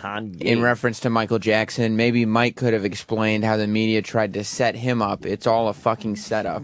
Whatever. Saying that they That's were trying what to I force. said. Yeah. A setup. Whatever. I still like Kanye. Musically, he's great. I mean, you can't say he's not good. He's very good, man. I hate him. And I don't like him, and I think his music is good. Yeah. Did you say musically? Because I got a Facebook parody song right in front of my face. Oh, yeah. Oh, yeah. You can call him Ray Nagin. Parody here. Parody here. I mean, yeah, Kanye West is good, but he's not Scott and Todd. Scott and Todd rule when it comes to song parodies. Oh. There is no one better. Tom Pettingale can. What is this one Oh, that about? idiot. What is this song about? The Facebook? Weird Al better get out of the way. Giant That's right, melting Scott Todd. Facebook. Well, we got another song. I went with my girlfriend shopping. I was buying something for my granite face. Fucking monster. Shut up. He is a monster. He is a monster, you big-headed monster. I'm like a Pez dispenser, but I say less funny things than a Pez can dispenser. You think he came to the door for Halloween? Just as himself. As him. Wow, that's a I'm big not head. worried. I think Vince McMahon likes Todd Pettingale's parody songs that he does. Because when he was a WWE announcer, he used to make Todd host the Slammy Awards and do a song like Billy Crystal does about all the different wrestlers. Oh, and really? stuff. Yeah. Can I hear one of those? I'm going to see if I can find Try it. to find one that's worth playing on the show. But here's the Facebook parody song from Scott and Todd. Can't wait. Scott and Todd. It stinks already. All right. Here we go. Yeah. Even though I've been spamming your page with girls all underage, that's no reason at all. Let it go. Just because I email you pictures of my tail, that infraction Sure. is... I email you pictures of pictures. I email you. No one talks like that. Email you pictures of... Let it go. Just because I email you pictures of my tail, that infraction is small. Reconsider. We go way back to high school class of 83. So, buddy, please do not unfriend me. Oh. You know what? You should chill because I think that you'd like Farmville. Why not give it a try? Farmville. Shoehorning cunt. It really is the worst. This is horrible. He should shoehorn a bullet into his temple. Fucking blows. The shoehorning is astounding. He doesn't take any time to care about like accents on the proper syllables and fitting in the proper amount of syllables per line. I'm no nut, though I don't go outdoors and play Mafia Wars. I'm just a normal guy. So change your mind, cause without you, who will I talk to you about Glee? Oh, very wordy. Buddy, yeah. Please do not unfriend me. I'm no Facebook stalker, I'm no joke. I'm just overly friendly. Friendly. Just because I homepage you a poke every minute constantly. We can chat when I see you online. I grab a glass of wine and I begin to type. Grab a glass. I got so fat, but man, you still look great. I tell you that it's fate. We should catch up on Skype. This is horrible. Reconsider. To high school class of 83. And he sure picked a topical song. Please do not unfriend me. That's really funny. Wow, what's that even mean? What is Facebook? I belong to Rock Facebook. Fucking jizzbag. Facelift book. I belong to Facelift book. Talk out of the side of my mouth like a stroke victim. So you have Todd's wrestling song? Oh, boy. When he used to work for the WWF at the time. Now WWE, obviously. Oh, no. Ladies and gentlemen, your host, Todd Pettingill.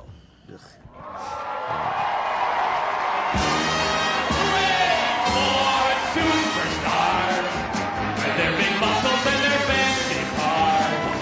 And here tonight we're gonna hand out Slammies. It beats the Grammys. We're live on USA. Oh. He's the sexiest thing that ever stepped in the ring. Shawn is. Shawn Michaels. Look, he's not thrilled. His earrings and hair and his thong underwear. Shawn is. Oh. Humiliating. This is so... Such a hook.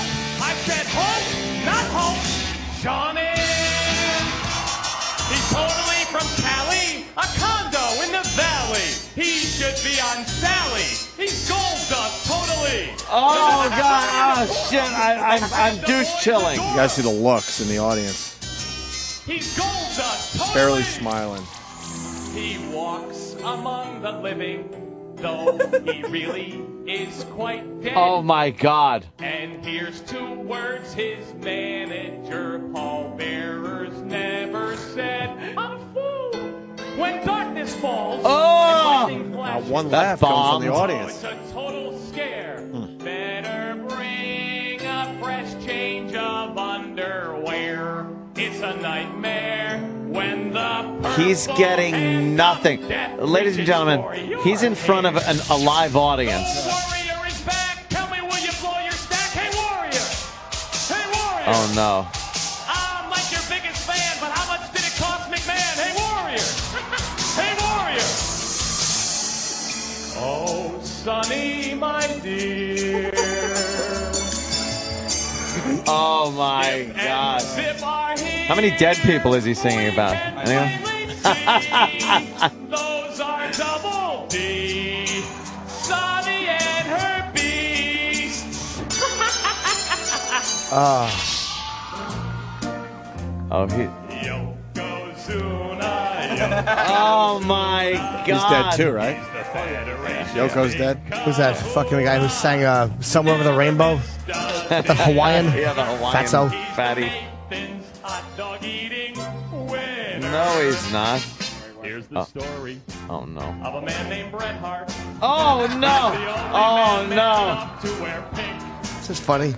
He's been in something like 5 million matches. Oh. I got that from the fake. Okay.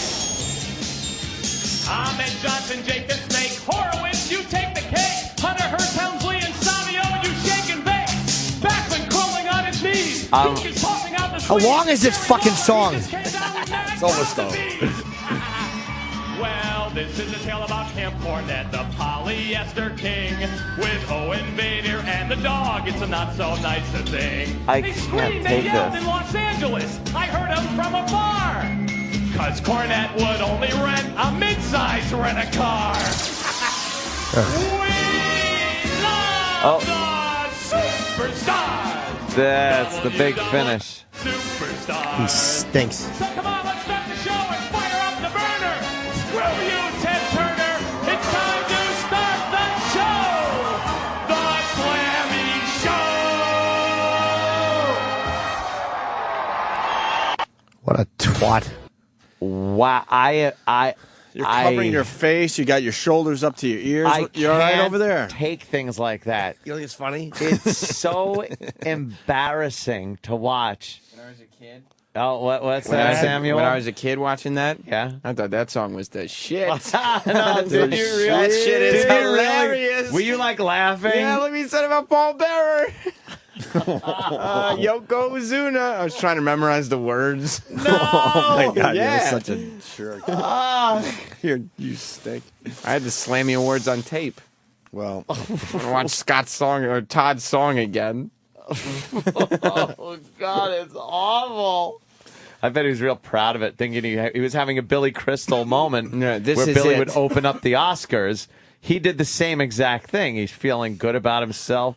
Probably got off a stage and everybody was like, wow, that was a great job. No. You nailed it. You nailed it. Vince probably started yelling at him.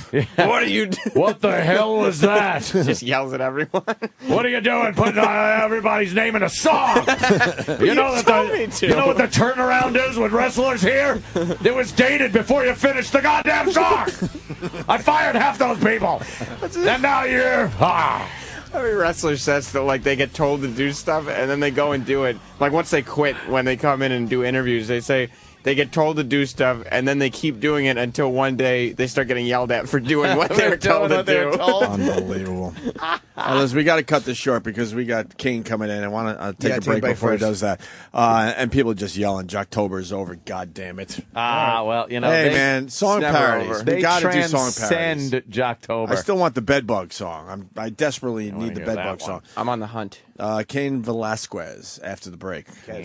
Velasquez. I just don't know how to say his name. There's no way. It's Velasquez. It looks like it would be Velasquez. Spell it phonetically. Velasquez. Kez, yeah. Kez. With a K. I'm going to put a K right there. Look at what I do. Q-U-E is now a K. A K, and then cross out the U. Velasquez. Yeah. See how easy that is? Yeah, it's easy. UFC champion. He'll be in studio next. Opie and Anthony Show on the Virus, Sirius XM. Entering the studio, UFC champion Cain Velasquez. Oh, yeah. What's up, Cain? Welcome to the show, brother. How are you? The champ. Good. Wow, you're not too intimidating. Holy shit. Hey, what's up, Jim? And another Jim. What's up, Gaffigan? Hey, sit down, brother. You know what? Anything about UFC? Then sit over there. No, I'm just kidding. What's up? Yeah, go ahead, What are you Jim. doing in New York? I'm not saying that in a confrontational way. No. Okay. A bunch of media stuff. Going to be on Good Day New York, Regis and Kelly, those kind of shows. Regis. And these ones too. Yeah. You think I could take him there, Kelly? He'll be saying things like that. Yeah. And then, Of course you will. And then you'll just punch him in the face. And I got to be honest. Cain is the heavyweight champion, and I was really surprised. I mean, that you did as well as you did. I mean, you beat Brock up. I think a lot of people were surprised, yeah. Yeah, there's no doubt about it that you were the better man. There's that whole mystique about Brock he had about him, that he could go in there indestructible, kick everybody's ass. And you went in there and, wow, schooled him. Yeah. I just think, with the hard training camp, they just prepared us really well. Went in there and we knew what he wanted to do as far as his game plan, so we went prepared for the fight. Yeah. What do you think he wanted to do? Like, because it seems like Brock's thing is to get on top of you and then just use his weight. Is that what he wanted? Yeah, we knew he wanted to do that. We knew that he would go forward with a lot of pressure. But it kind of surprised me how much pressure he did put on me in the beginning because he ran up to me, and that he came that right kind of threw me off my game a little bit, and then I just had to just tell myself in my head to regroup and then. Just to relax. But. Was he stronger than you thought he was going to be, or not as strong? Because there was one point where Cain was up against the cage. Yeah. And I'm like, oh, God, do you not want to be there? Yeah. It felt like he put a lot of pressure on me against the cage. I was like, man, I'm not going to be able to move out of here. So I was just trying to keep him up and not let him go down to my legs. But he was definitely strong. I mean, he has a huge upper body. He's definitely massive. So he also looked like he was trying to get you down. And your speed and dexterity, you jumped right back up. He could not keep you on the ground, which I think was good for you. I mean, the guys that we have training with us, I mean, they're Olympic style wrestlers. They're on the USA Olympic team. We have this last year's national champion in college, and that's what we practice. We practice worst case scenarios where they would start on top of you, and the whole thing was just get up. I mean, a whole round of doing that. I mean, the whole training camp. I mean, 3 to 4 months of just. Non-stop. They take you down with heavy guys, and you just get up. That's, second nature. So it looked like because Brock had you by 20. I think I'm 244. You are, and I want to say he was 265. It was something like that. Yeah, I'm not sure how much he cut, if he did cut any. But he probably weighed 65, 270. And so he had you by over 20 pounds, and he looked a lot. He looked like he actually was a little. Yeah, he looked a little doughy around the midsection there. He looked. Yeah. Like he wasn't. Oh, you want to tell Brock that? Believe me, if Brock was here, if Brock was right here, I'd go, boy, Cain got lucky. I'm not an idiot.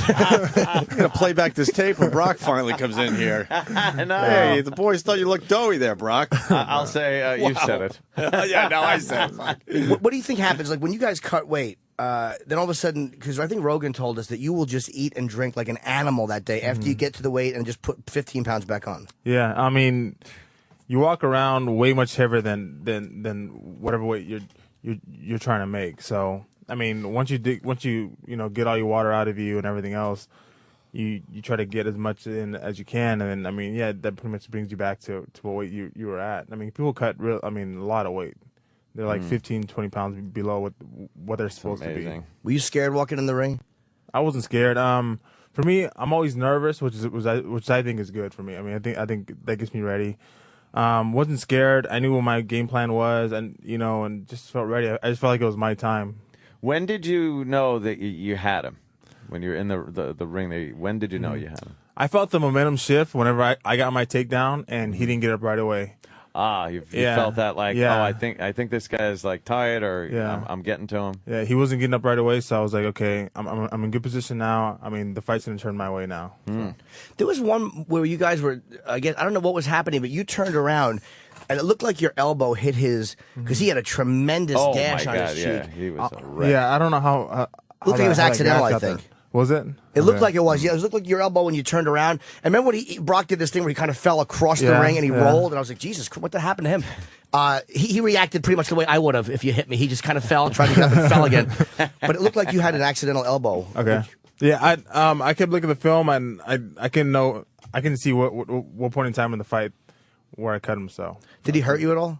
He didn't hurt me at all. I mean, those knees in the beginning, they hit my chest. I mean, if you want to do damage on somebody, you pretty much get hit right in the stomach, where you get the air out, or I mean, in the face, pretty much. In the chest, I mean, I felt it afterwards. After my body cooled down, my chest was so sore, just like getting up from laying down. That was painful. But I mean, during the fight, it's not gonna hurt. No, it didn't. Yeah, it looked like he was a little kind of coming in a little bit crazy and sloppy. Like instead of, it looked like, almost like he just took you a little. Not like he took you lightly, but after Carwin is such an animal, and after he survived Carwin's thing, I don't think that he planned well enough. He figured he would just come in and kind of bully you onto the ground and fall on you. Yeah, I think he did. I think in the beginning he just come out. He tried to come out hard and do as much damage as he could. I mean, and I think for me to get me out of my game plan, because it surprised me. I was like, whoa, what is this? It was like I blinked and he was already to me. That definitely got me out of it a little bit. Charging at you. That was. Imagine looking up and seeing that coming at you.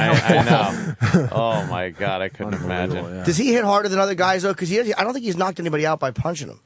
I think his whole thing is getting people down. How does he hit compared to other guys? He hits hard, but his thing is to get people down and punch them. I mean, he takes people down, and last time when he fought Mir, he took him down and then knocked him out with a punch on the ground.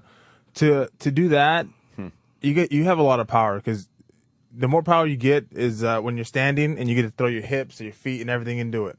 When you're on the ground, you can only throw your arm into it and your shoulder. And he knocked out Mir like that. I mean, and that just shows that he has a lot of power there. Yeah.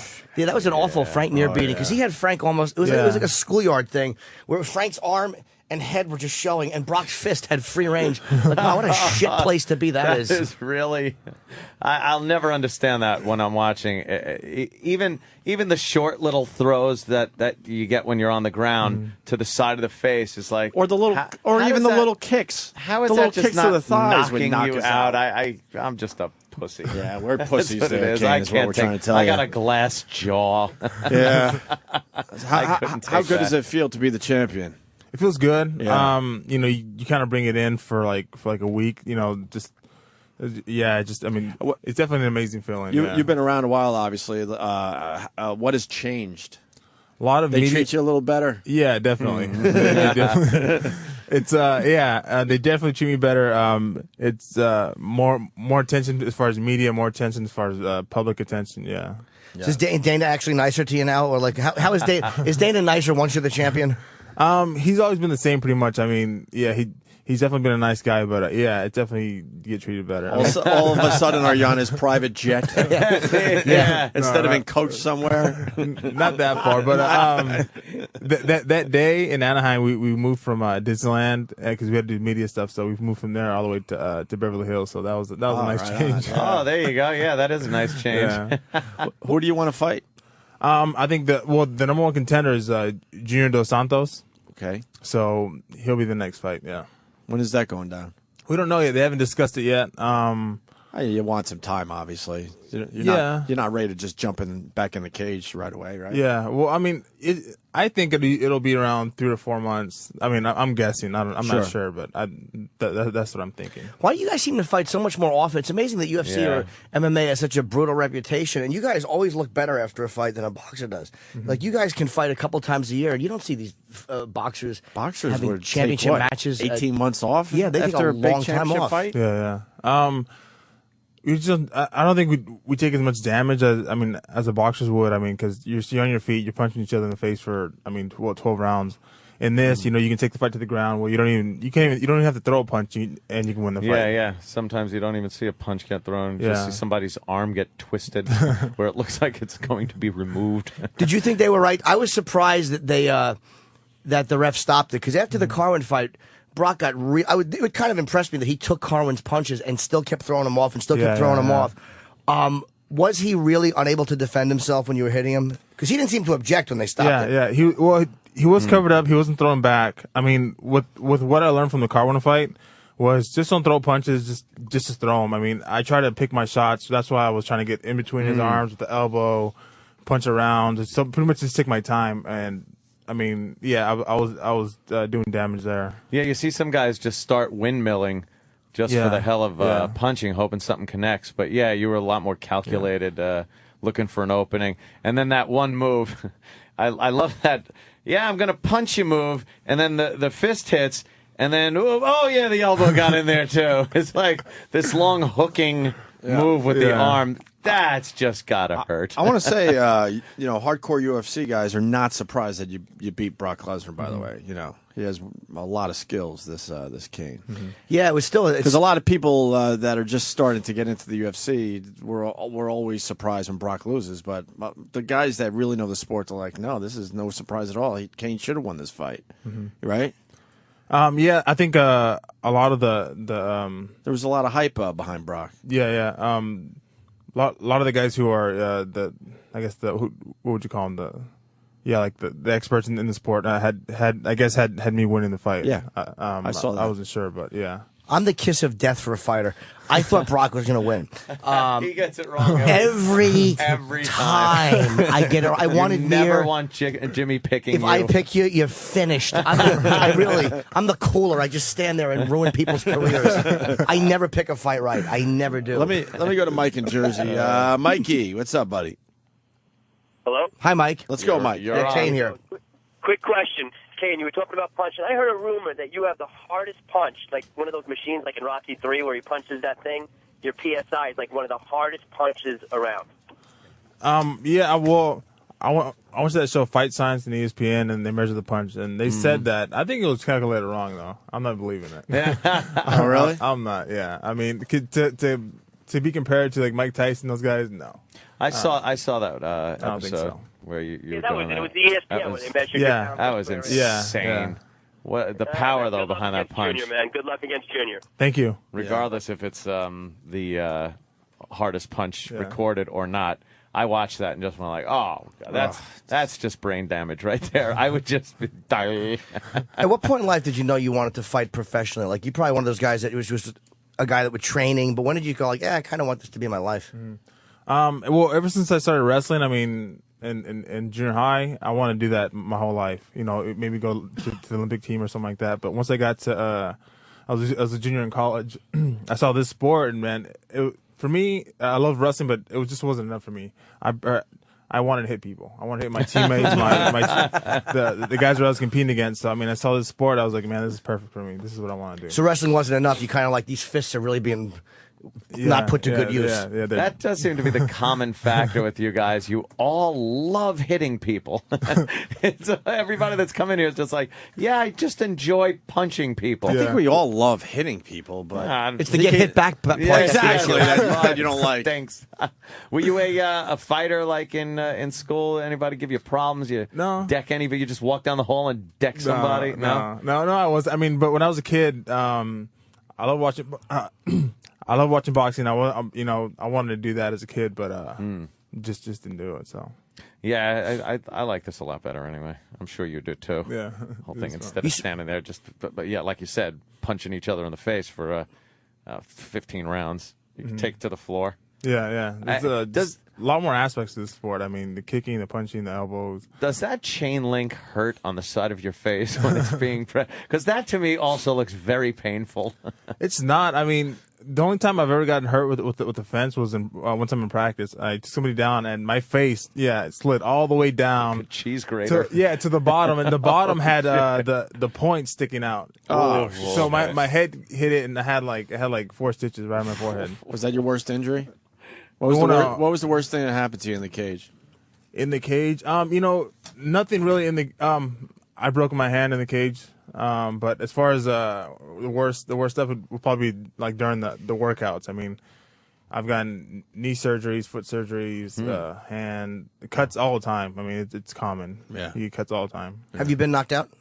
No, I haven't. No one's ever knocked you out? No, not in practice. I mean, I've got my bell rung, definitely. You know, you see little stars, but not where I've been just completely out. Wow, you never have been laid out and then open your eyes and gone, where am I? Wow. Well, Carwin is I didn't fighting know that somebody. I feeling. think Shane's he's a really hard puncher. He seems like his punches are extraordinarily unpleasant. He is I think he's definitely one of the hardest punchers in the UFC. I mean, he has a lot of power when he punches.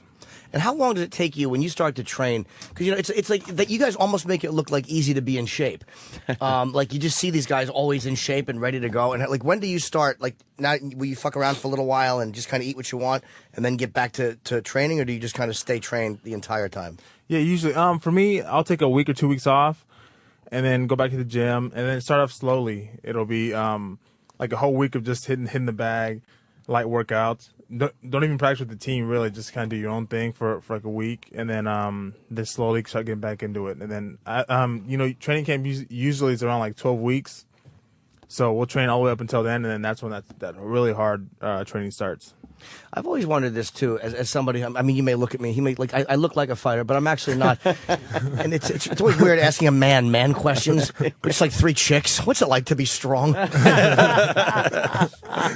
What do you do? Do you ever have to shit when you're fighting? That has always been my greatest fear. Besides getting beaten up, that I would have to shit while I was fighting somebody. There's certain in the like getting ready in the back room, there's certain guys that have certain things to do. Okay, rituals. Yeah, well, that just don't have control over it. I know one guy. I'm not gonna say any names, who always throws up in the back room before he goes out. Like they're just a mess. You know, they don't really want to go out there. Wow, nervous. Yeah, really nervous. Throw up. I have another another guy I know who pees the whole time back there. Will not stop. Like, we're about to go out, and I'm cornering him, and he's like, okay, wait, I have to go pee again. And just boom, nonstop. Wow. Another guy who would just shit back there, yeah. Wow. And then there's one guy who does all of those things at the same time. So the guy who pees, it's like a nervous thing. It's like a weird thing. You're just trying to empty out. Yeah, I guess it's kind of a nervous thing, but then once they walk out there, they're completely different. Now, Jimmy, you want to keep your streak alive? You've been put in some holds over the last year here. Well, what we've done is we've had, because I'm always amazed at the beatings you guys take.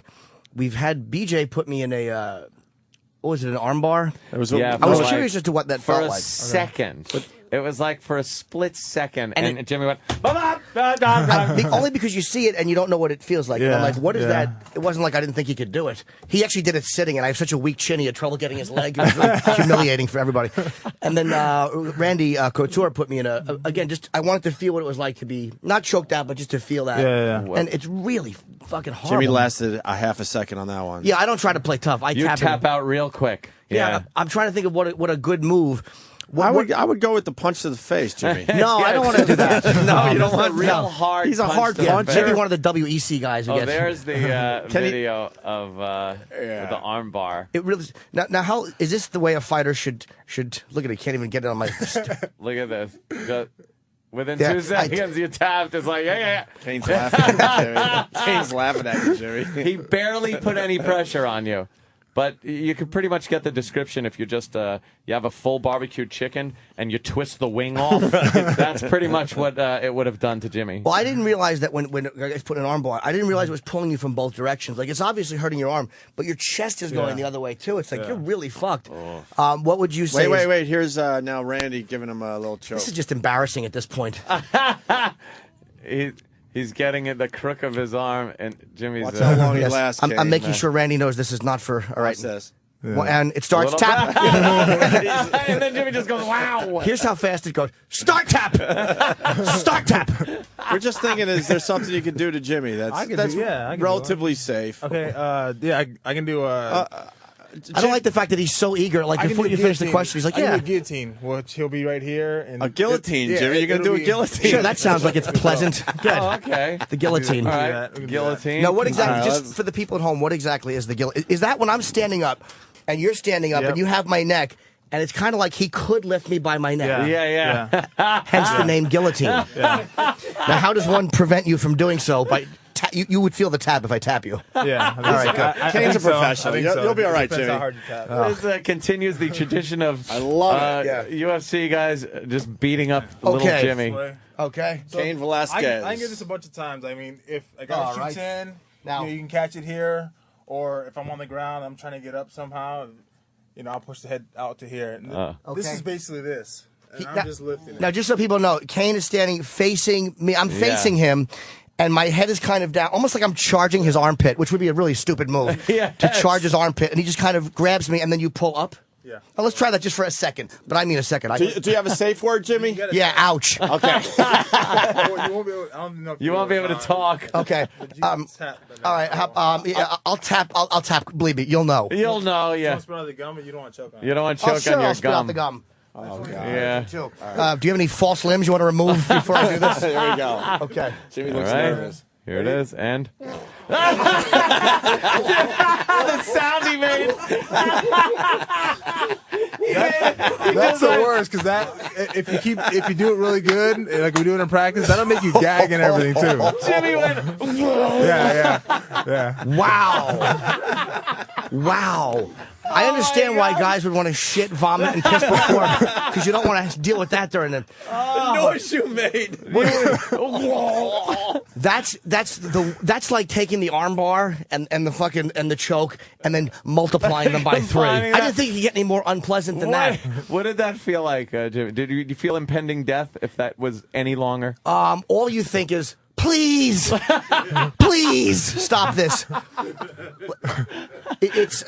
There's nothing you're gonna do. You aren't ever getting out. You're of putting that. the pressure. What part of your hand are you putting the pressure with? Is it your? This is going right. It's right in the. It's like the the bone wrist part of the area, wrist. the bony part of the wrist, right in your throat. All right, Jimmy, you don't know? You want me to do it again? Oh no, that was really Okay. very. All right, I just want to make hold sure. on. He's got the. Oh, Sam has good footage here. Let's hear the noise. Oh. I'm such a faggot. I just tap immediately. You don't want to make that noise. Was that the worst of the 3? Yeah, it was. Really? Worse than Randy's and BJ's? They were all unpleasant. How does a person get out of that? Once you're in it, you can't get out of it? No, you can. You got to come in, fight the wrist. The thing is, I put a lot of pressure right here, so it's cutting off the air. I mean, it's not cutting off the blood; it's cutting off the air. It's hard to fight when you can't breathe. Very uncomfortable. So you got to get a little bit of space in between here, and then turn that neck, so you turn it this way. So there are guys. So you keep your windpipe away from that. If it's tight, I mean, it's hard to get this down so you can get that. But if you're sweaty and then it makes it a lot easier. A little more. You got balls, Jimmy. Jim Gaffigan is back. Jim, do you want to come sit up here? You're sitting in the back there. Jimmy. Jimmy's got a seat over there. Jim, Jimmy's a great comedian here. You sit up there, and I didn't mean to keep you in the back there. But Gaffigan was. I turned around and realized he was laughing at me. He was laughing hysterically. Jim, you used to wrestle, didn't you? I wrestled in high school. I mean, watching this, it's pretty insane because there's doing it. At least you guys watch it. I'm sitting back there going, I guess it's not on the Lifetime channel. I have 3 little kids, so it's I don't even. I love how Norton was sort of setting you up, going, you wrestle, meaning the next question would be, why don't you guys play around a little bit on the mix it up a little bit. Not at all. But no, Gaffigan's a strong dude, and it's to see. I don't know how anybody gets out of that situation. Yeah, how does a guy get out of that? That's trained. You just fight the wrist. You try. I mean, it's get separation. But you got to fight past that initial feeling you that we saw. You have to last longer than Jimmy did in order to try to start getting out of it. You definitely got to be in there, a while to get comfortable in there. I mean, it's cutting off the air, so I mean, you'll learn just to kind of fight through that and just kind of. But he would be applying full pressure like that. He wasn't applying full pressure. That wasn't even full pressure. Well, I didn't have the chance to. Yeah. It's too quick. When you see in an actual fight the strength that's being used to pull up like that, you would think the windpipe is going to collapse or the neck's going to break. It's just amazing the amount of energy and the lack thereof that it took to make Jimmy make a gurgling but noise. I really made that's not a fighter noise. No fighter does that. You sound like a baby that dropped his nook. How about we talk a lot about Fedor. I'm surprised he didn't go to UFC, but a part of me thinks that he might have been. The more I see the heavyweight division in UFC, a part of me thinks that his people might have thought he was going to lose. To some of you guys. I don't know. I mean, for him, I've always looked up to him. I think he's always been definitely, the best heavyweight out there. As far as just because he's always mismatched in his size. He goes out there and fights guys who look a lot bigger than him, but he has so much power. On the ground he's so good. So I think he's definitely one of the best always out there. What was it that tapped him? What the guy's name was? Wordham? Who tapped him? Verdum tapped him out with a triangle. Yeah. Which is what? It's the guy. What Fedor does, he knocks you down, then he gets on top of you and he really pounds you. But this guy seemed like he almost set him up for that and was like trying to get him. Yeah. And a triangle is exactly what? He had that hold as a triangle. It can be a choke, but then he also had the arm too. So he was cranking on the arm also. It's when you're on your back and the guy is like leaning in, say he punches you, and then you triangle your legs around his arm and neck. Arm and neck, yeah. So you're cutting off his air and twisting his arm. Yeah. And he seemed like he didn't want to tap. It could look like you're getting your ass handed to you, and then in a split second, the other guy's going, I've had enough. And sometimes you look and go, what just happened? I have no clue what happened. And you check out the replay and go, wow. That was a fast move. Legs wrap around, the arm goes, and you're breaking the guy's arm. Yeah. I mean, it's definitely that quick. But yeah. I mean, Verdum is really great on the ground, and I mean, he has a long leg. So I mean, standing over him, throwing punches. I mean, it's dangerous. You look like a guy because Cain's a really nice guy, but in the face. Really does not fucking play games. You can see that. As we're talking, I'm looking him in the eye, but I'm trying to let him, friendly talk. You don't want a fucking fighter to think you're making eye contact. I was on the elevator with him, and I looked at him and I was like, this man has killed people. I was like, this is someone I'm going to be very gentle with. I'm like, all right, but I don't have any questions. All my questions feel girly. I'm like, what color shorts do you wear in there? Well, you got to ask him one question. We're not having manly questions. I just have to imagine there has to be someone who punches you where you're just like, Christ, I didn't know that guy was that strong. And it's got to psychologically, kind of like you have to recalibrate everything. Or is it just kind of like you're in the zone and you're just going? I think that depends on the person. I mean, there's guys that will get hit and pretty much crumble under the pressure, and there's guys that will get hit and I mean it won't faze them. I definitely feel like I'm one of those guys in training and stuff like that. I mean, you get hit. I mean, it's like, okay, now I'm gonna give you yours. That's the type of thing. Yeah, because you would think you'd get hit and go like, oh no, I gotta fight this guy for how long is this? Yeah. Is it one of those things like if you lose your temper in there, you're lost, or does your temper kind of inspire you and then you are going on adrenaline and you're just tearing the guy apart? I think if you have a game plan, you have to fight as far as being a calculating fight. You can't fight as far as being an emotional fighter. Right. You got to have a good balance between the two. If you're just going out there throwing wild punches, that's not good. I mean, it's just like in boxing. Because a guy's really wild, sloppy with his technique, he's pretty much going to get beat. He's going to get knocked out. Wow. I think a lot of people have a problem making the difference between that. Like you said, a boxer, you've seen boxing where the guy comes out and he's just sloppy. And you go, wow, this guy is going to get his ass handed to him. But I don't think a lot of people get the finesse of mixed martial arts where that does happen, where because it's hard to tell if someone's being sloppy, to be quite honest, because there's a lot of rolling around going on, a lot of just punching wherever you can and kicking. Unless you really know the sport and are really in it all the time and know all the technical stuff of it, you can find little stuff here and there of that. So. Let's not forget we got an MMA expert in studio. Actually, Mars just loves the sport. He's an expert at it, and he usually comes up with the best question when you guys come in here to hang out with us. He comes in black and blue. Mars has been preparing all day for this. He's a little nervous, but look, he's even wearing a UFC shirt, as you can see. Mars, you're a respect for Cain, I would hope. Yes, Cain, congratulations, by the way. I wasn't prepared to ask you any questions. He's just being, Oh, yeah. But he was prepared. On the spot, I will ask you, when you get to fight Dos Santos, you say his boxing skills are better than yours, but your boxing skills are pretty up to par. Oh, thanks. Well, up to par. Up to par. He's the UFC champion, so you're all right. Thanks. Up to par compared to Dos Santos. You cut the mustard. All right, that's nice. That's terrific. Mars. That's something to say to the UFC champion. He's the champ. Who beat Brock Lesnar. Hey, your boxing doesn't suck. That's great. Up to par there, Cain. There's something to take home with you. Cain, feel free to just punch him.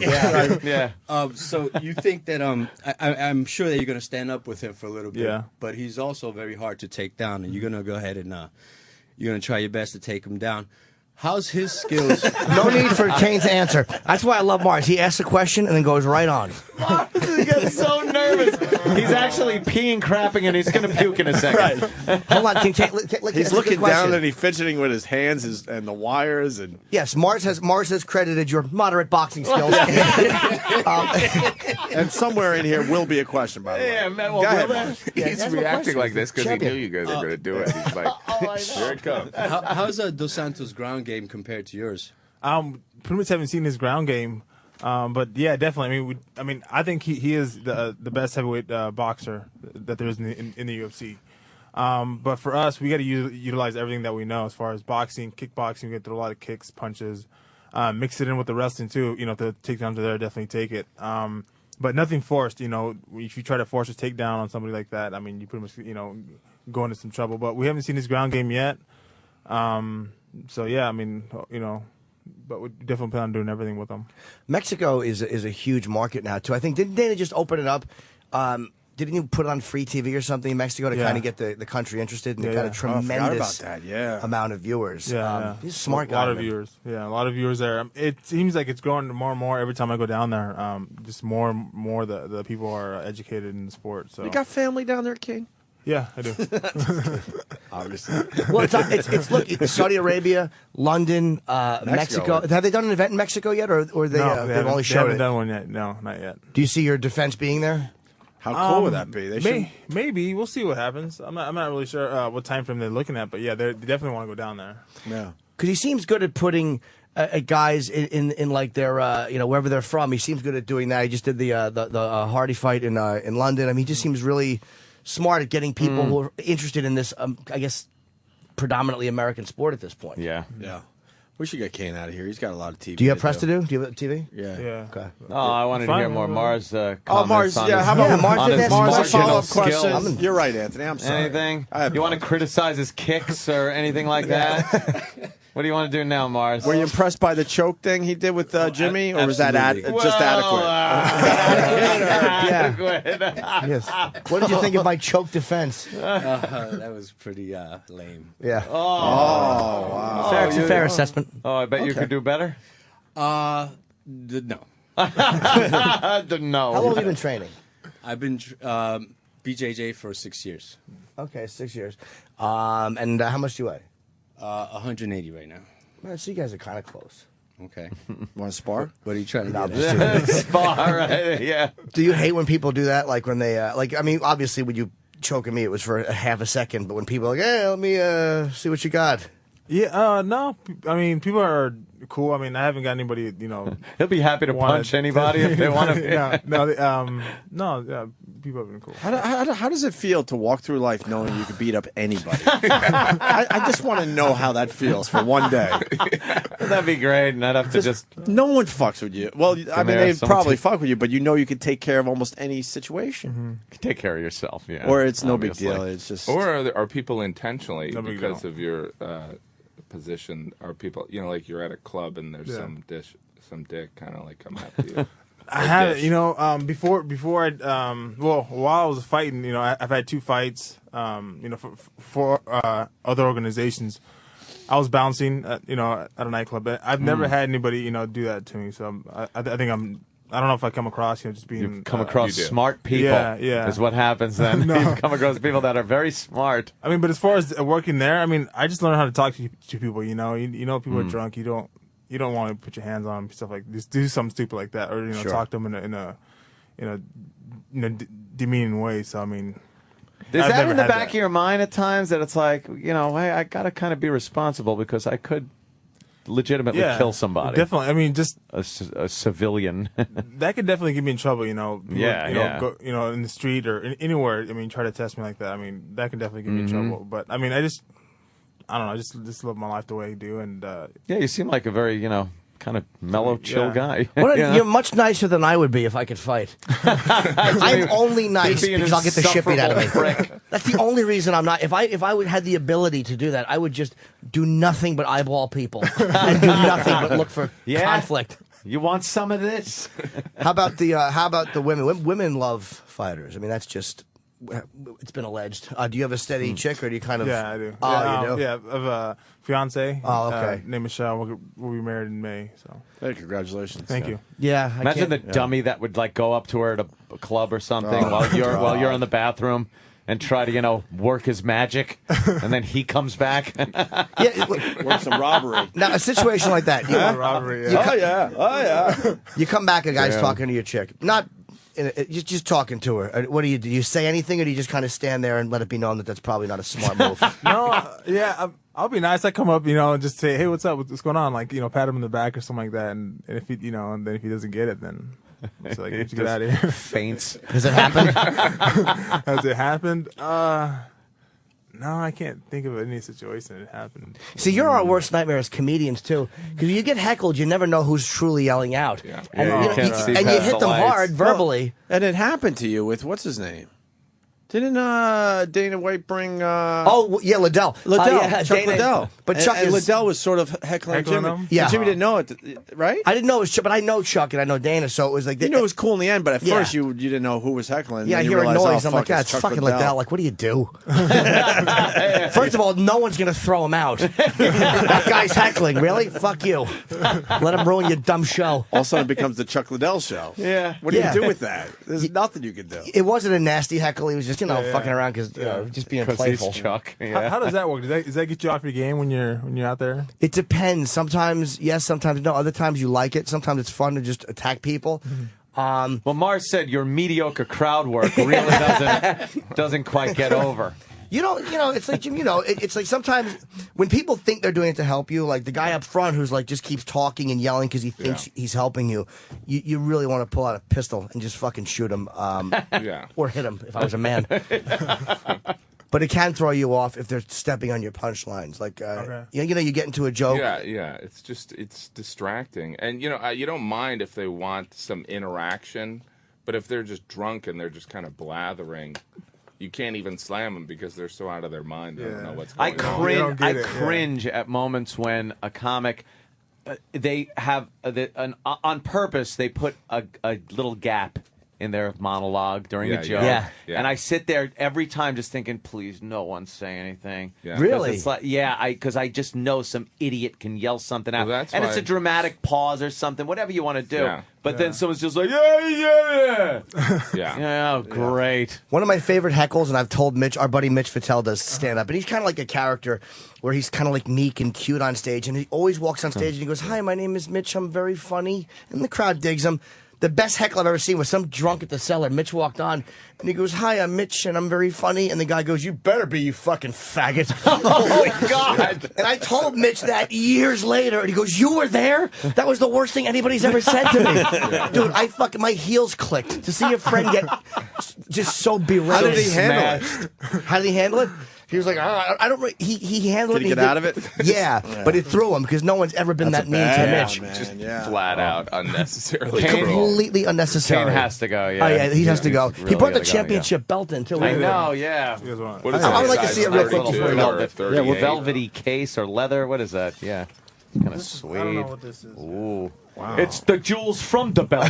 Now, do you sit there and you go, I can't wear brown belts, brown boots with this because it's black? Or? This is so Doesn't heavy. fit through my loops on my pants. I couldn't wear this. That's so cool. Just for a photo shoot. I would collapse on my knees. Yes. Wow, that is Do you something. get to keep it, or is it like the Stanley Cup? Yeah, no. Where it just goes from- Every time we fight for new belt. So. Oh, okay. So that you get to keep. Yeah, this is mine. Oh, That's nice. awesome, That is man. fantastic. Right on. Thank you, Kenny. Beautiful. All right, we should Congratulations, Very cool. Kane. Yeah. Yeah, Cain Definitely. Velasquez. Great guy and a UFC great fighter. champion. Thank you. Wait, are you promoting something? Hold on, let me just say, because Kane was promoting, you want to promote, what is it, UFC 122? UFC 122, the main event, Nate Marquardt versus Yushin Okami.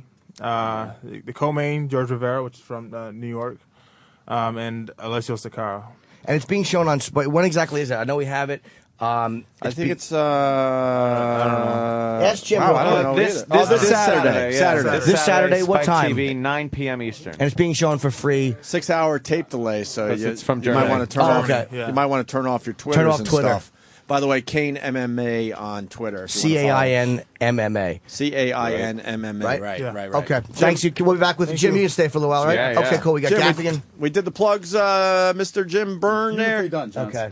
Look at you and your mustache, you creep. All right, we'll be back in a minute. Yeah. The Opie and Anthony Show on the Virus, Sirius XM. I must admit, I can't explain any of these thoughts racing through my brain. It's true. Baby, I'm howling for you.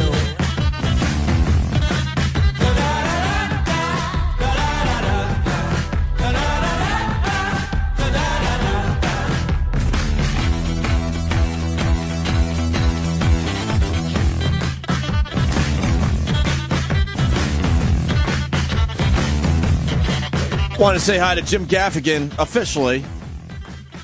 It's an honor to be here. Yeah, he was in during our with our interview with Cain Velasquez. Cain and I very similar. Yes. Physical appearance. Yeah. And, He was a very, very nice guy. yeah. And he's made to fight, like you were saying. Yeah.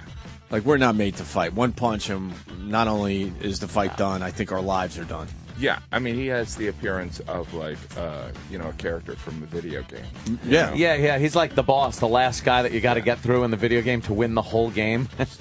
That's him. How cool was Cain there, Jimmy? Great guy, man. Yeah, I was telling Jimmy off mic, I bow to him to get into some of these holds with these guys. I don't know how you do that. Well, even though it's for a half a second, but that half a second is brutal. Because I really am curious as to what it feels like to be in this, because I watch it a lot, and guys on that level make it look like it's not that bad, because there are plenty of guys that could get out of what Randy Couture put me in, or what Cain just put me in, or at least make a go of it. But it's like on my level of fighting, which is 0, it's interesting to see how badly a guy could fuck you up if he wanted to. Wouldn't it be amazing to see how long you would last after the bell rang in the cage? Like, just his face. No Jim interest Gaffigan just went, oh, God. Like, I actually suggested doing it. It's like, oh, God. I'd rather try to I ride. don't even want the universe to accidentally hear that. And like a chain of events lead up to it. All of a sudden, well, you requested it. No, I didn't.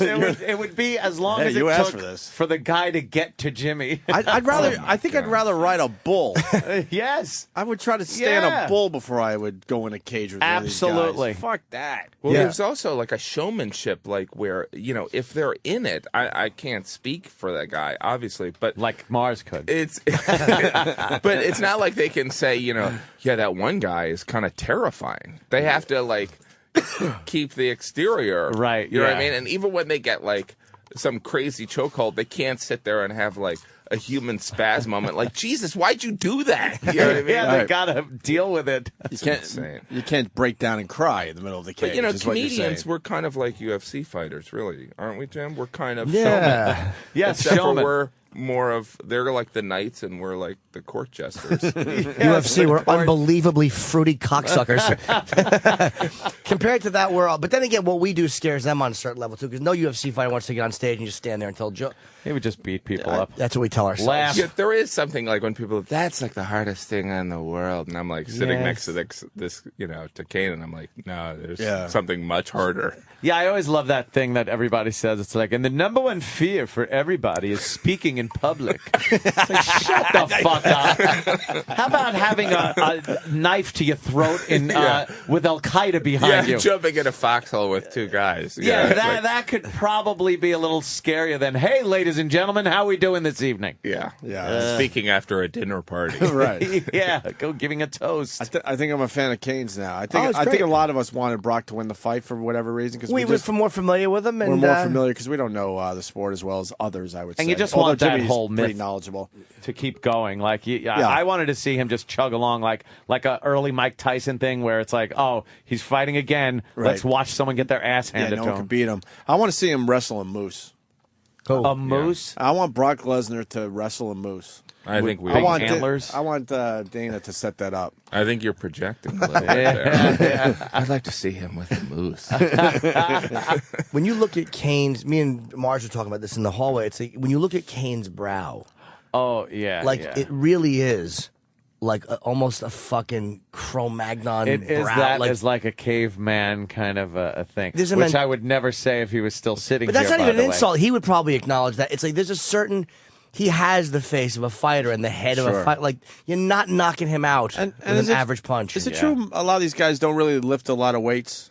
I don't know what they're trying. Because he wasn't defined as like a weightlifter, you know what I mean? His body, but obviously he could just kill you. I'm guessing they power lift, but I could be completely wrong. It'd be interesting to ask. I didn't think to ask. Yeah. I think they have to work out a little bit. It's kind of like, saying like people that go to Harvard didn't do their homework. That's You know what I mean? It's like, yeah, they never cracked a book. Nope, You got a good point. That would be funny. Aced every test. What do I know? Do you lift weights? That would have been a funny question. So do you work out? Or So do you work out? What do you do, like the elliptical? What do you bench?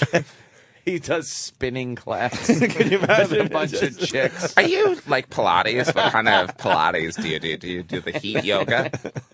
I heard that what Chuck Liddell does when he trains, he does like wheelbarrows full of rocks up step. Like they do these unorthodox But that's what I things. mean. Yeah. I know Clever Lang workout. I know they work out. I'm just saying I don't think Right. traditionally they're lifting weights like us dummies. I don't know what they do to get the strength. I'm going to guess more powerlifting for strength, but again, somebody out there might know. I have no idea. Yeah, I mean, they practice fighting other people. Yeah. So it's like, all right, how many people do I have to kick the crap out of today? Yeah, that's true. Like they're practicing is really fighting other Yes. people too. Things that would be a horrific moment in your life and in my life. That's what they do to train. That's what they do on a Tuesday. I would just be like, I'm getting punched. Ow. Well, did you hear what he said? He goes, Ow. I've never been knocked out even in practice. So that obviously Yeah. these guys are getting knocked out just practicing for the big The fight. guy probably doesn't know what it's like to lay there and then open your eyes and go, oh, I've been hit. I don't oh, want to I know get that it. feeling.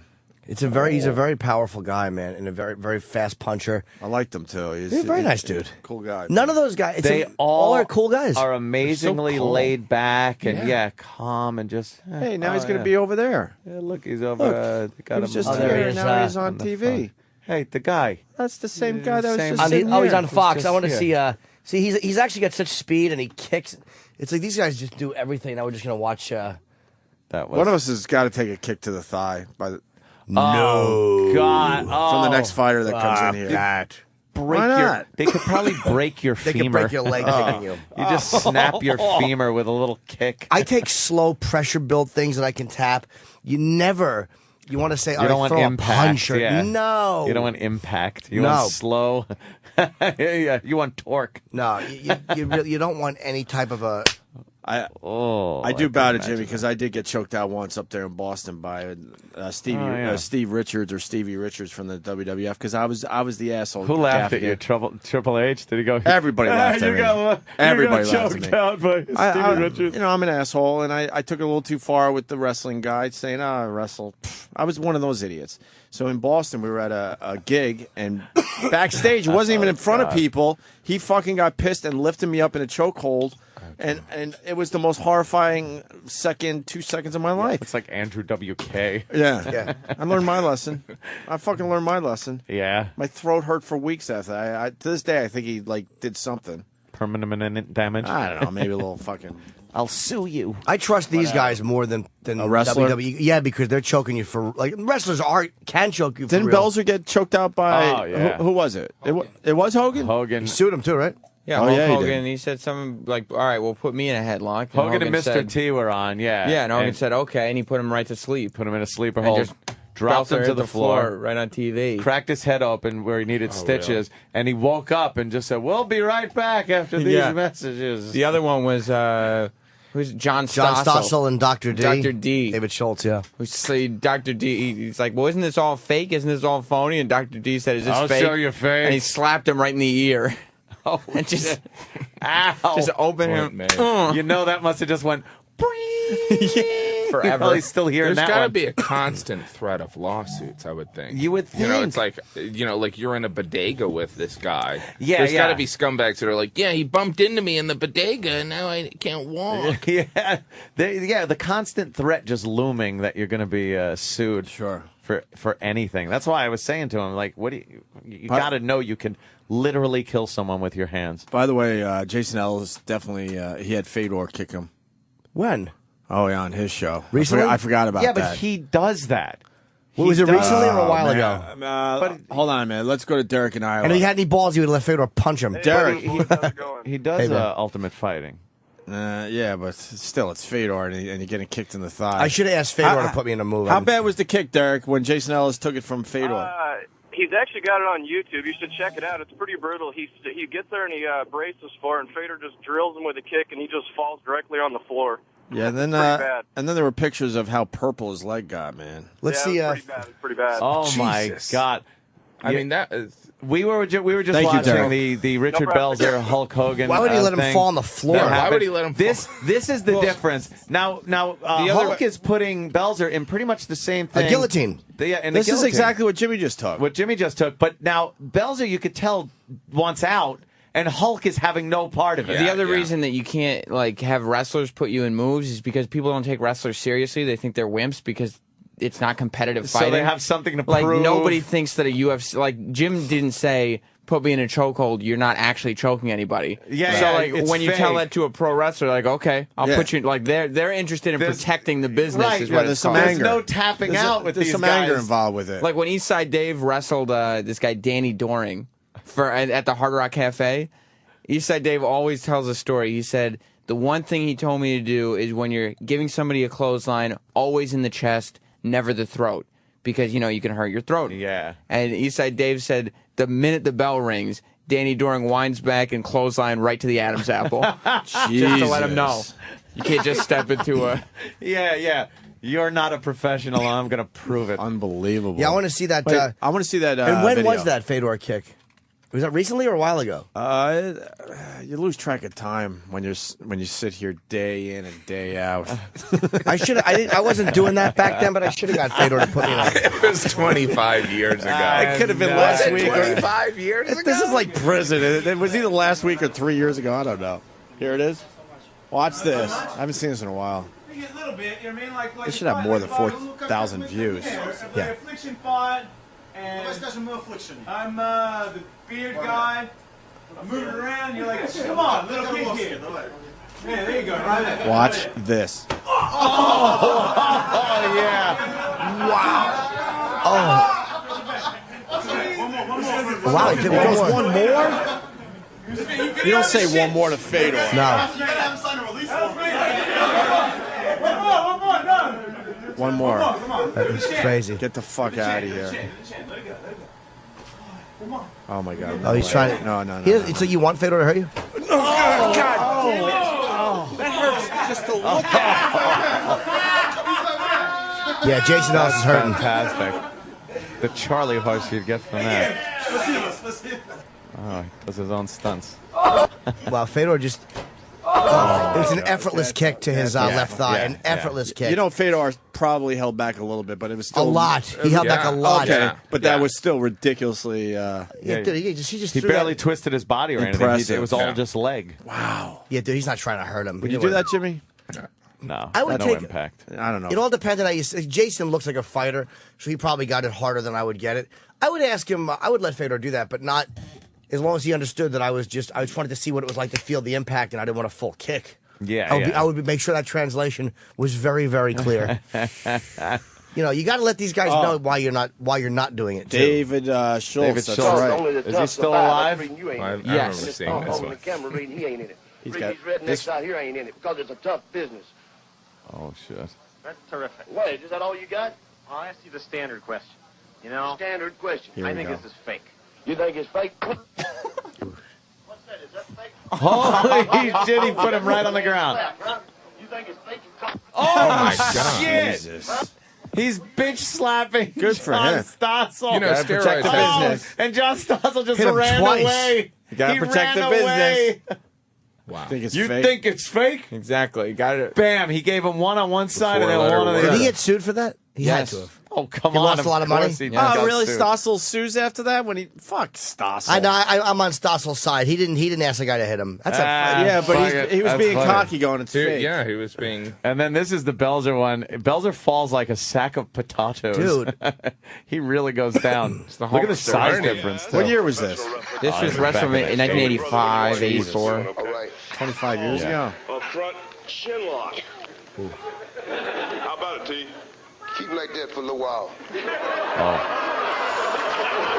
He's out. God, just the way he dropped. He's all right. He's just sleeping. He's sleeping. Really, I was a sleeper hole. He'll be all right. He's waking up now. That was a serious hole. A lot of people. I bet most people thought Belzer was faking it. Is that blood?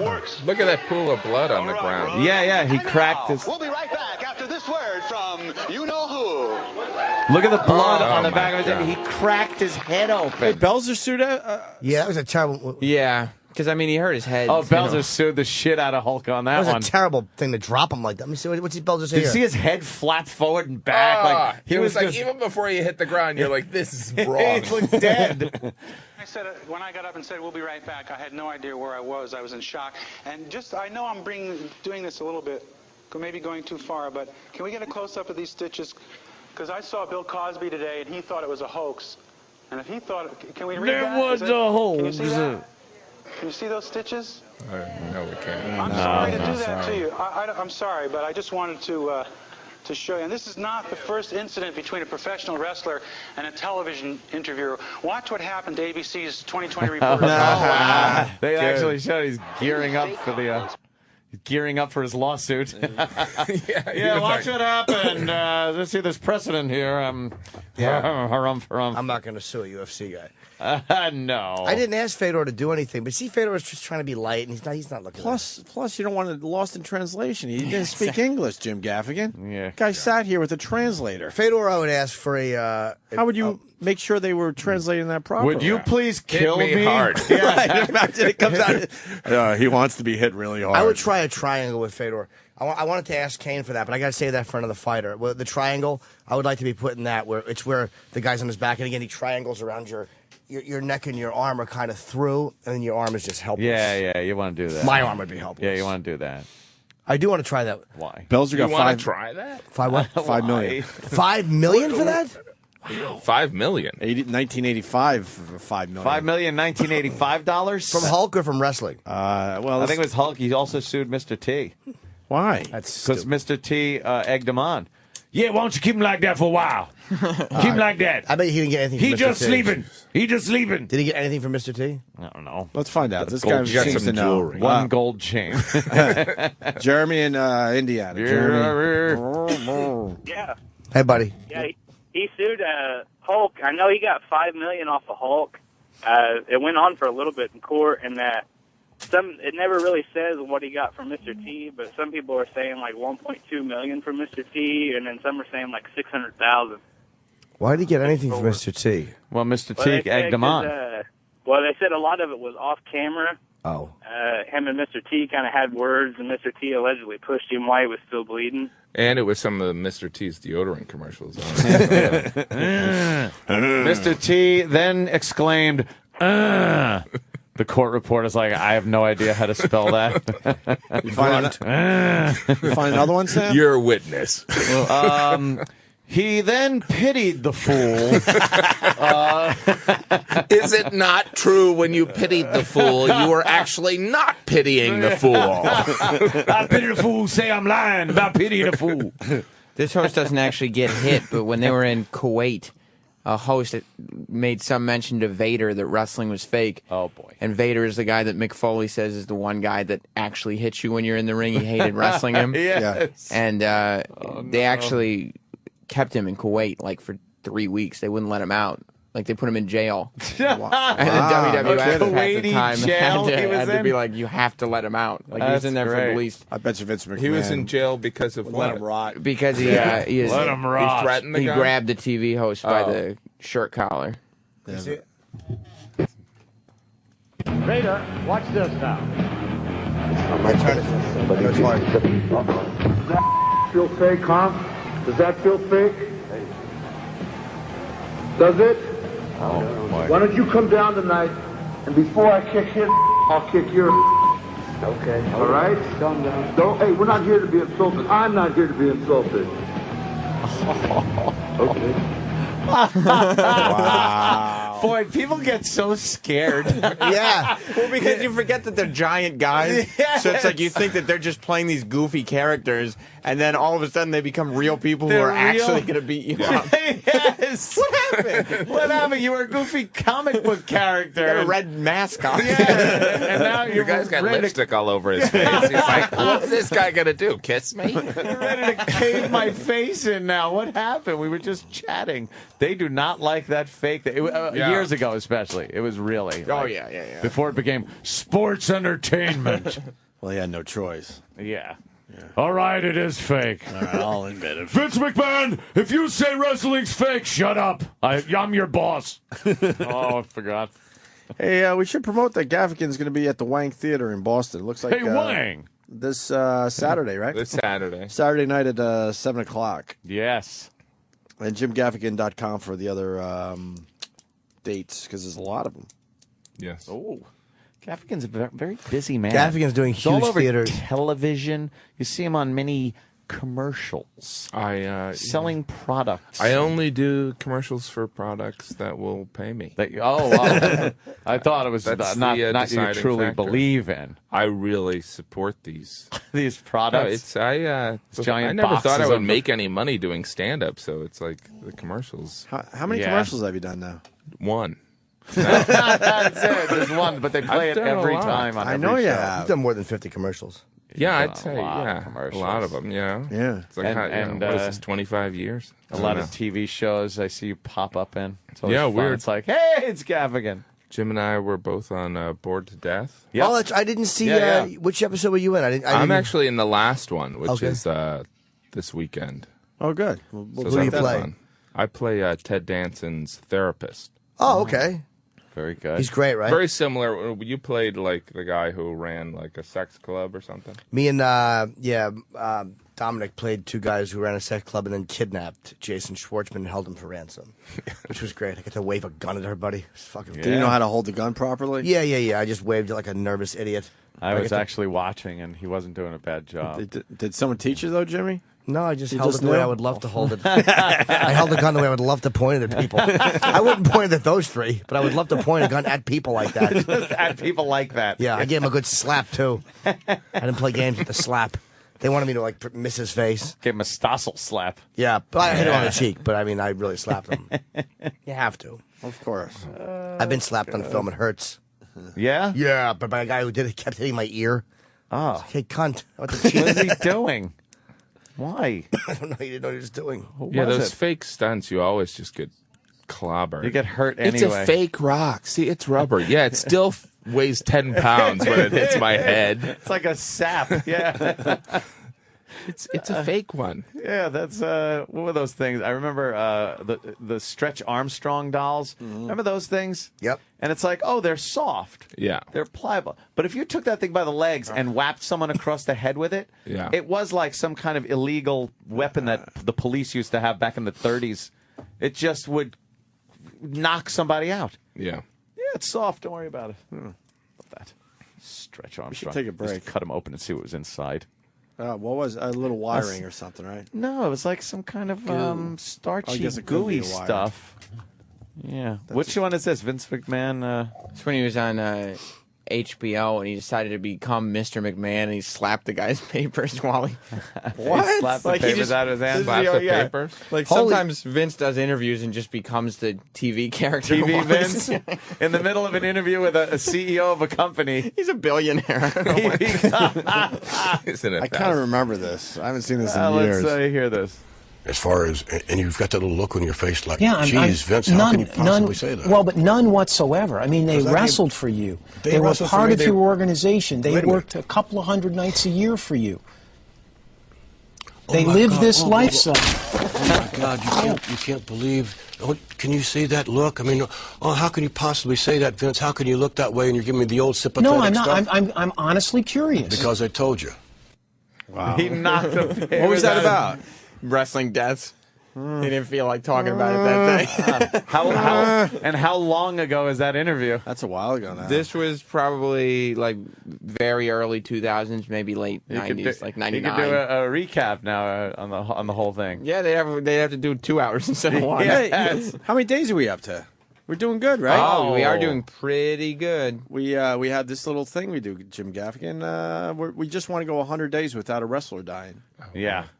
100 days, and we haven't been able to. And Is there a Google alert for that? How many days we up to, Sam? Sam's seeing when the last wrestler died. They usually die at the ripe old age of mid-40s. Yes. From, diseases that a lot of people get in a young age, heart disease, brain hemorrhages. So is it, do you assume that it's like steroids? In What? there? Well, we wouldn't say that, Jim Gaffigan. Jim, natural Jim cause. They Gaffigan would in studio never do today. steroids. It's just a coincidence. We're not saying anything, Jim. Yes. People have fatal heart attacks in their early 40s All the time. Of course. Yeah. Of course. Yes. How long are we? I mean, it's been over a month, I would think. Hey, all right, we're doing okay. Wow. We might Well, make maybe it to there's a 100. lot more wrestlers. That's it. You know, That's maybe it. that's it. Yeah. I mean, that occupation has grown a lot. It certainly and Hey, Michio Kaku's on. Can we get him on the phone and talk about that missile? You saw that missile in California, Jim? believe it was It's probably contributing nothing. Well, it's an anomaly. Yes. Thank you. The missile is like a river. What do you think that is? I say it's the whistle, the missile. airplane. Yeah, I see they two think it might be a distinct missile. trails.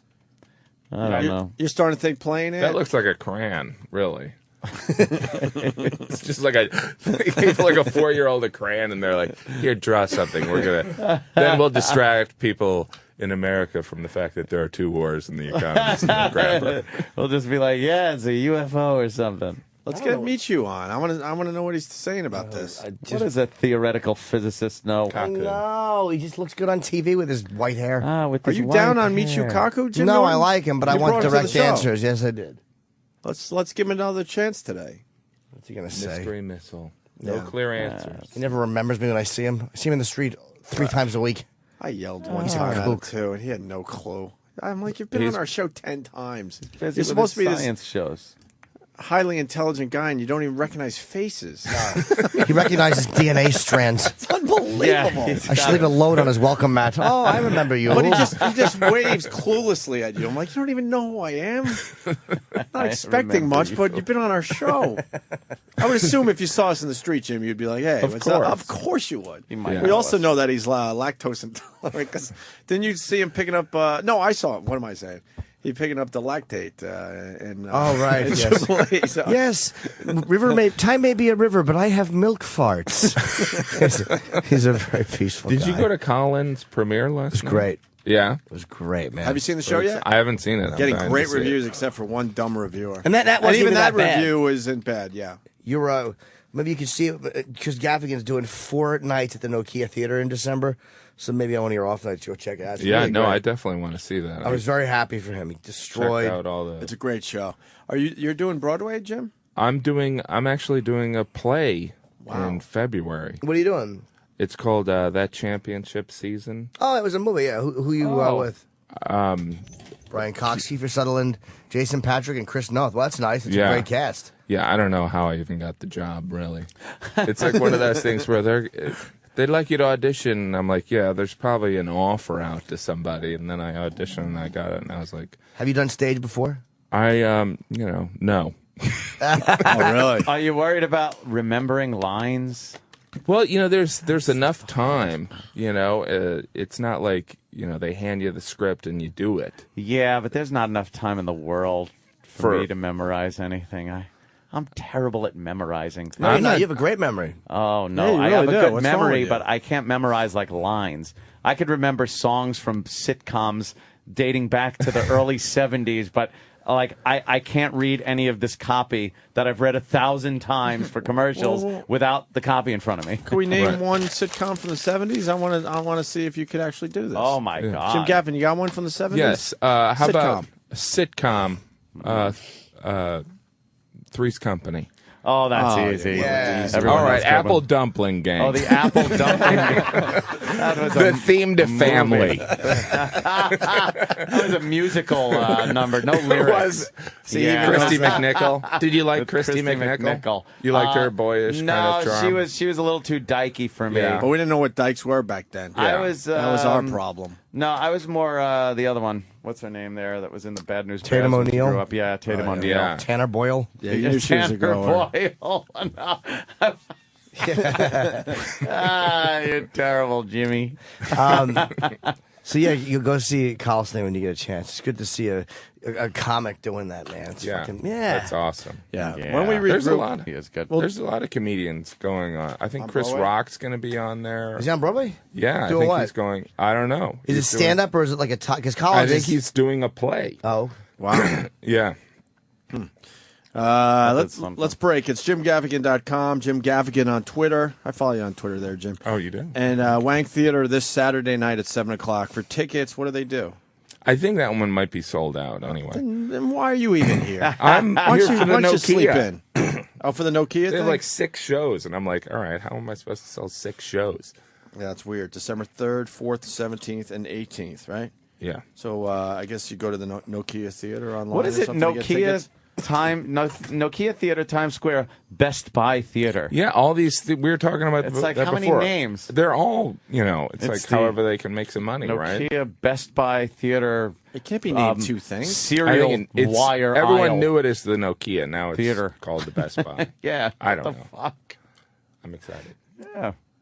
The Opie and Anthony Show on the Virus. Sirius XM.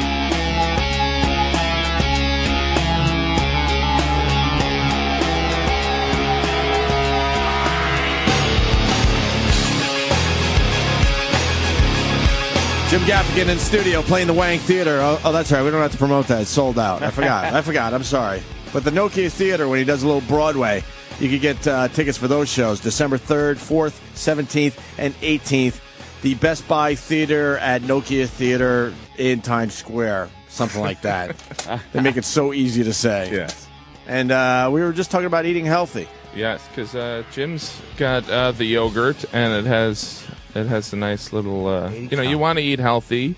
You feel it's a little emasculating, but at least it's you're supporting breast cancer research. Yeah, with the pink yogurt lid and the pink. It's got a little purple cup. label. Yeah. I'm all for the breast cancer thing, and let's try to. Oh, you should be Of against course. it. yeah. Why would you root for breast cancer? terrible. Opie. You're an awful person. I want to cure it, but I don't want my sports teams wearing pink anymore. The pink. I really thing, don't want to see that anymore. Isn't there another way we could do this? My goalie, I'm a big hockey fan, was Yeah. wearing pink fucking goalie pads Aw. a couple games ago. I'm like, Yeah, that's sweet. shut down the conversation because I know Well, it's also one of those because things it's for a good cause. Yeah, I know. it is I know. like obviously everyone wants to fight breast cancer, And I but guess there's you're not like, supposed to be the person that goes out there like, get rid of the pink. when I worked in the business world, they would like mandate you as an employee to give to the United Way or something Right. like that. Why don't they just mandate? Why yeah. doesn't Roger Goodell just go, hey, you're making $6 million, you're going to give $50,000 to breast cancer? Right. You know what I mean? Okay. But I guess it is good for awareness. I'm a good guy. I just never liked the color sure pink. Stands out, that pink, doesn't it? It sure does. The Yes. pink does stand out. Yeah. So you eat healthy there, Jim? I try not to. I mean, I just can't. It's just too hard, I mean, I feel like There's as I get goodness. older, my love and fascination with, cheeseburgers. I dream about cheeseburgers. Yeah. I'm like, walk down the street. I'm like, that. There seems like there's more burger places, too. More It's just- delicious burger places. There's nothing better than a cheeseburger. I was just having this conversation the other day. You could talk about other stuff you like eating, but when it comes Yeah. down to it, nothing Universally is better loved. than a cheeseburger. Yeah. It's even better than a nice steak. I'm telling you. Yeah, it is. It is. Not as much work. Yeah. Tastes great. It's got bread in there. A mushy cheeseburger. I like a nice fried egg on cheeseburger. Wow. What? You are It's really amazing. pushing it. It's I'm amazing. going to have to try that. Yes. Where's your best That's cheeseburger gotta you be ever had? messy. Best cheeseburger? I don't know. You mean fast food? I mean, I spend a lot of time thinking about this. Or like fancy restaurant. Because, there's... I don't know. Fancy there's- restaurant. Fancy restaurant? I don't know. Balthazar has they have the fried egg on the cheddar burger. That's amazing. I'm going to have to try that. Never had one there. I usually have the Balthazar salad Yeah. in true gentleman's fashion. Yes, I could. And I have the chicken or something. I like getting a cheeseburger at a fancy restaurant because they are giant. Yes. They use so much shot meat. Yeah. You can't. You're left with more than half the burger on the plate. Well, at I'm least not. I am. Yeah. Jim goes, I'm not. That's a sin, my friend. What? I just couldn't eat all of it. It was just too darn big, sir. Jeez, I'm starving. We got any cheeseburgers back there, Sam? I mean, All out cheeseburgers. Starving over here. Are we allowed to make cheeseburgers? There was a time we weren't allowed to cook our Pop-Tarts here. Right. There was a fire hazard. security. Well, getting into this building It's is ridiculous, right? Yeah, you're What's like, going all on right, here? Go through this. Is And, there some kind of secrets do you going have on? anything in your bag? It's like, I'm going to Sirius, you know? Well, we don't want you to attack the Cosmo channel. Maybe these guys are working for the CIA and making believe they're doing radio or something. There's secretive shit going on back there. It's creepy. Something's going on. Dun dun. Yeah. Dun dun Dun dun dun dun dun. My eyes are burning today. I'm tired. Of course, Call of Duty Black Ops came out yesterday. We had the wonderful intern, little Stevie, pick mine up, and I only wish now that he hadn't. I am going to, and I really am, record myself playing this game because I am a stark raving lunatic. I realize, and I can't help it. Like, I can't stop doing it. At one point, I even said out loud, I'm alone in my house. And out loud, I just said, what are you doing? It's a game. It's a game. Why are you losing your mind? Because How many hours? I can't play. I'm horrible at this game, and I want to be good at it. No, So how many, did you put like 6 hours in or? Probably, yeah. And so Maybe like even you, I longer. mean, I totally have the addictive thing. So it's Oh. like, I get it. Because you get into it and you're like, all right, I just want to get to this level. I just And gotta then, get to that all level, right, yeah. I got to be able to kill that guy. And then. Yeah, next level. I figure that. I just And want then to it's get this 4 a.m. attachment and you for have my to go to gun, work. and then and then you're like, video game time is the fastest time in the world. Yeah. Because you look at I would look at my watch and it was like, oh, it's like 5 p.m. I got plenty of time. Oh wow, it's 11:30 at night. And What so happened? do you secretly think, hey, this will be nice bragging rights when I go over to someone's house? Oh, you've got Call of Duty? Let me just try it. Let me try it. Yeah, let me. So you'll be like, Make believe you're just. people are wildly impressed. Yeah. That guy is amazing at the new good Call of at it. Duty.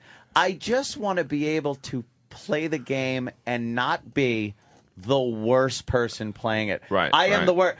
I play a multiplayer, so every time the stats come on after the game on how many kills, how many deaths you had, I am always at the bottom of the list. And I'm talking 2 kills, 30 deaths. And how do they know how to play it And so some well? It just people came have- out yesterday. I know, but it's similar to the No, other. I know Call it's of similar, Duties, but still, there's it's some. the same. There is a learning curve when a new game comes out, isn't there? Pretty similar in this Okay, one. all right. You know what Yeah. it is? While they're getting good at it, you're fucking girls. I know. It all but comes out in the wash. But You're doing your job. Yeah. They're They at the have- bottom they have- of you the have a list when it comes to career. fucking girls. I just want to be able to get, and I don't understand. And this is what I yell about to myself in my house playing the game out loud. I don't understand how people can walk around the same map I'm walking around with the same weaponry, walking, turning, looking. I'm not just. And their stats: 20 kills, 0 deaths. I do not get it. Here's how you balance it out. For every kill they have, you have a load on a girl who's under 25. Believe me, you're winning. I'm so paranoid. I'm so paranoid. Do you think that they actually manipulate the situation so that people have to put the time in, so that everyone will get up higher, so that because right now your self-esteem is damaged, so you want to accomplish stinks. it, right? Here was me. Here's a little taste of me. Like this is exactly what I was doing. Could you turn around before you do the impression? And then It come might back around? sound a little like this. He does these impersonations. I swear, you would think it was the real people. I have my controller in my hand. I'm going along, This is and okay. I'm sure now. I see a guy. He's in front of me, and he's coming toward me, and he doesn't quite see me yet. So I start unloading on him. Rap, rap, rap, rap, rap, rap. I hit him maybe 5-6 times. He fires one shot and kills me. I'm like, oh, this is fucking bullshit. I hit you. Fucking game. I suck. I'm the worst. I shouldn't even have gotten it. Ugh. Oh, good, the knife. Oh, good, yeah, just slit my throat in silence. That's a ballsy way to kill someone. Yeah, you could kill someone like that. I have this real gun, and I can't use it in a game? I've shot this at a range and hit bullseyes. Fuck this guy. Oh, this one again. This one again kills me. Oh, a grenade out of nowhere. That's good. When I throw my grenades, what do they hit? Nothing. Nothing. That's me. You got to tape yourself for hours on end. And is it true you got the same games in the same guns in real life? Yeah, most of them, except for the full automatic heavy machine guns. That's got to be so frustrating. I have every single gun. I was using the MP5 last night and stuff, and I have this civilian version, the semi-automatic version. Right. But I mean, I can go to the range and get a grouping the size of a quarter with this thing. It's a fantastic gun. On this game, I'm like, gah! Not hitting anyone. They run up as I'm firing at them with a machine gun, and he stabs me with a knife. I'm like, wait a minute, I have a machine gun. That's so gaining all this knowledge of all these guns you have. It's like now I'm looking at you like I looked at the UFC guy, where I'm like, all right, okay, well, he's an enormous amount of respect paid to you, deferential to you in any argument. I go crazy. But he owns a few guns, Jim. I own a couple. Is it one of the, so you eventually with most 80. video games you know there's like a peak where you master it, right? Yes, and then you're bored with it. Then you're like, well, this is easy. Yeah, but out of all the Call of Duties that have been out, and they've been out for years now, and I've been playing them for years, and the basic interface and weaponry and shooting hasn't changed. It's the same targeting, the same everything. I cannot work a gaming console controller with the little joysticky thing and the little trigger buttons. You give me a mouse and keyboard on a computer game, and I'm golden. But no one plays on that anymore. So I'd be sitting there with 10 people trying to go, hey, is there anybody playing the game? You go on a console, there's thousands of people playing at any given moment. How do you play on a keyboard? Arrow left, move right? You use the WSAD kind of... Shift. Shift. There's something ironic. Shift L is actually that's a grenade. You move around with your mouse. Backspace. That's kind of like fire. tripping someone. But I just don't get it. It's so much more exacting to move a mouse onto a target than it is a game controller. What do you say? If it wasn't as easy, you'd have a game controller running your computer. Oh, you're running over the magic flower. Enter and get a steel hat. That's EverQuest. Jimmy's not a fan of video games. Silly. How many hours did you spend playing that? Okay, let's see. I got home yesterday, and I had the game. I ate, so I was playing the game by probably 1 in the afternoon. So from 1 in the afternoon till probably 11 o'clock last night. Jeez. See, that's why I don't have any video games. I don't trust myself. That's Is that the same reason, or you just? I'm too addictive, and again, I spend a lot of that time on Craigslist and Backpage.com, so I can't say that I don't understand the addictive. I just don't want to waste my energy. It's got to be a good game these days, though, because I used to go out and buy like a shitload of games, and I'd be playing them all the time. But now, like, this one is the big game that's out right now. And how much did the game cost? 60-something. And you're like, this is worth it. Yeah. I think it's worth it. I just wish I was better. Stupid fuck Dick Than. Remember Than that used to work here? Sure, Nathaniel. He is the best player ever at this. He is great. He plays nonstop video games. Yeah, he that's doesn't go to work. He does. I know. That's Does he his play job, a lot? I think. Yeah, that's Doesn't all he have a job? he does all day. Isn't he getting a gig at Rockstar or something? Game testing? I heard something about that. Yeah, he was helping Laszlo. Wait, is that good? Dude, he's crazy. He levels up. Like, he'll buy the game yesterday, he'll already have topped the level out and have every weapon. And you look at his kill to death ratio, and it's astounding. I'm like, what is he doing different? Like, sometimes I'd even follow him. Right. And if I'm in a group of, like I'm in this virtual, group of 10 people, I'll be the guy that gets it right between the eyes as we all come around a corner. Just me. That's amazing. I don't understand. I follow Than. I'm doing everything he's doing, and I get picked off. If I come out of a hallway and I quickly turn left to see what's there, someone will be to the right. and shoot me. I will never look in the proper direction. Oh, good! Left! I look left that time. All right, I'm going to aim at this doorway. I'm just going to sit here with my back to the wall and aim at this doorway, even though there's another doorway to my left. Let me for a second check that left doorway. The second I look, the guy comes in the door I've been scoping out for a half hour and blasts me. Now, I suck! How often does Stan play? Does he play every day? Oh, beyond every He's day. on there like, I all mean, the time. he used to, at one point, I haven't talked to him in a long time, but at one point, before he had any job doing it, when he was supposed to be, like, writing jokes, he wasn't writing jokes. He was just playing video games, and he literally sat there with a timer because it got to the point that it was out of control. He would wake up, and he'd just play. Like, he sat there with an oven timer and had to give him, but he'd give himself like 3 or 4 hours, and that was the sacrifice. That's Only the 4 hours a day. Yeah, but that never works, because as soon as the timer goes off, you go, Let me just beat this one. If you're in the middle of something, let me give myself another hour. You know what else I do that's fantastic? I'm constantly flashbanging myself. Is that good? Is that like jerking off? What are you doing? Throw the flashbang grenade into a room, and what it does is it goes wee, and the whole screen turns white, and you hear like a wee, and then you can walk right up to the guy and just shoot him because he's totally dazed. I'll throw a flashbang into a room and forget to turn away, and I'm flashbanged, and the next thing I know, the guy that I went to go get is just killing me because I'm blind, because I blinded myself. Or I'll go to throw a grenade into a doorway, and it'll hit the top of the doorway and bounce back at me and blow me up. I'm horrible at this game. I need lessons. Sounds like you enjoy it, though. I love it. Can you get lessons for a game like that? I was like, I bet you could. I want lessons. I'll get you a 12-year-old boy to come to your house. And I'm terrible. He'll teach you a thing or two. Or I'll panic on the controller, and as I'm shooting at somebody, in the middle of shooting him, I'll reload. Like with a full magazine. I'll be going, and it's like, oh, I think I got this guy. I inadvertently hit the reload button. And there I am reloading as he's just stabbing me. Are those online guys using cheat codes? It's harder to do that, It's right? a lot harder. They have it built into the game, or it's a lot harder to cheat with games these days. But some people are just like, that's all they do. They just play. Yeah. Oh, when I try to climb up a ladder and I fall off the edge of the ladder, and then and all I'm thinking is the guy that's going to kill me is watching me going, this guy can't even climb a ladder in the game.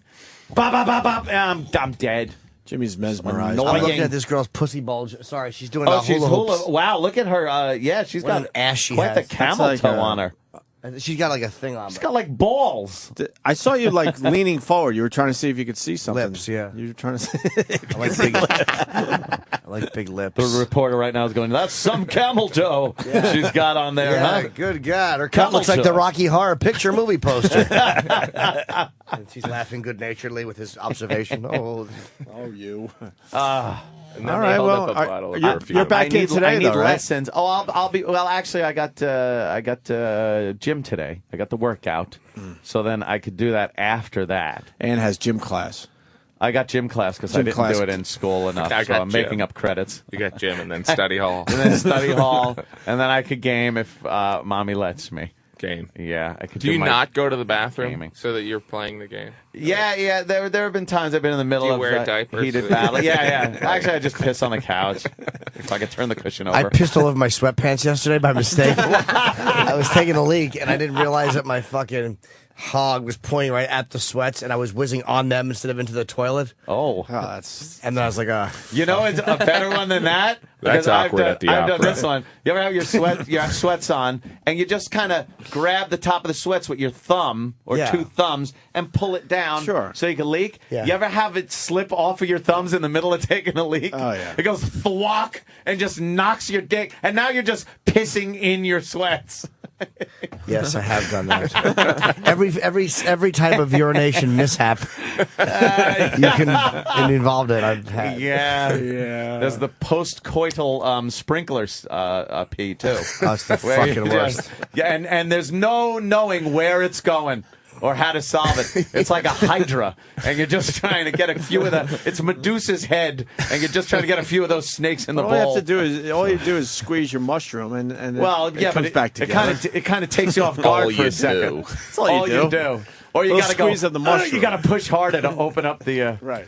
The blockage. The blockage. You ladies don't know what us guys go through with this dick thing. Yeah. I actually will brush That's why my you should cherish nipples. it. I will brush my nipples to relax myself, and then I can pee easier.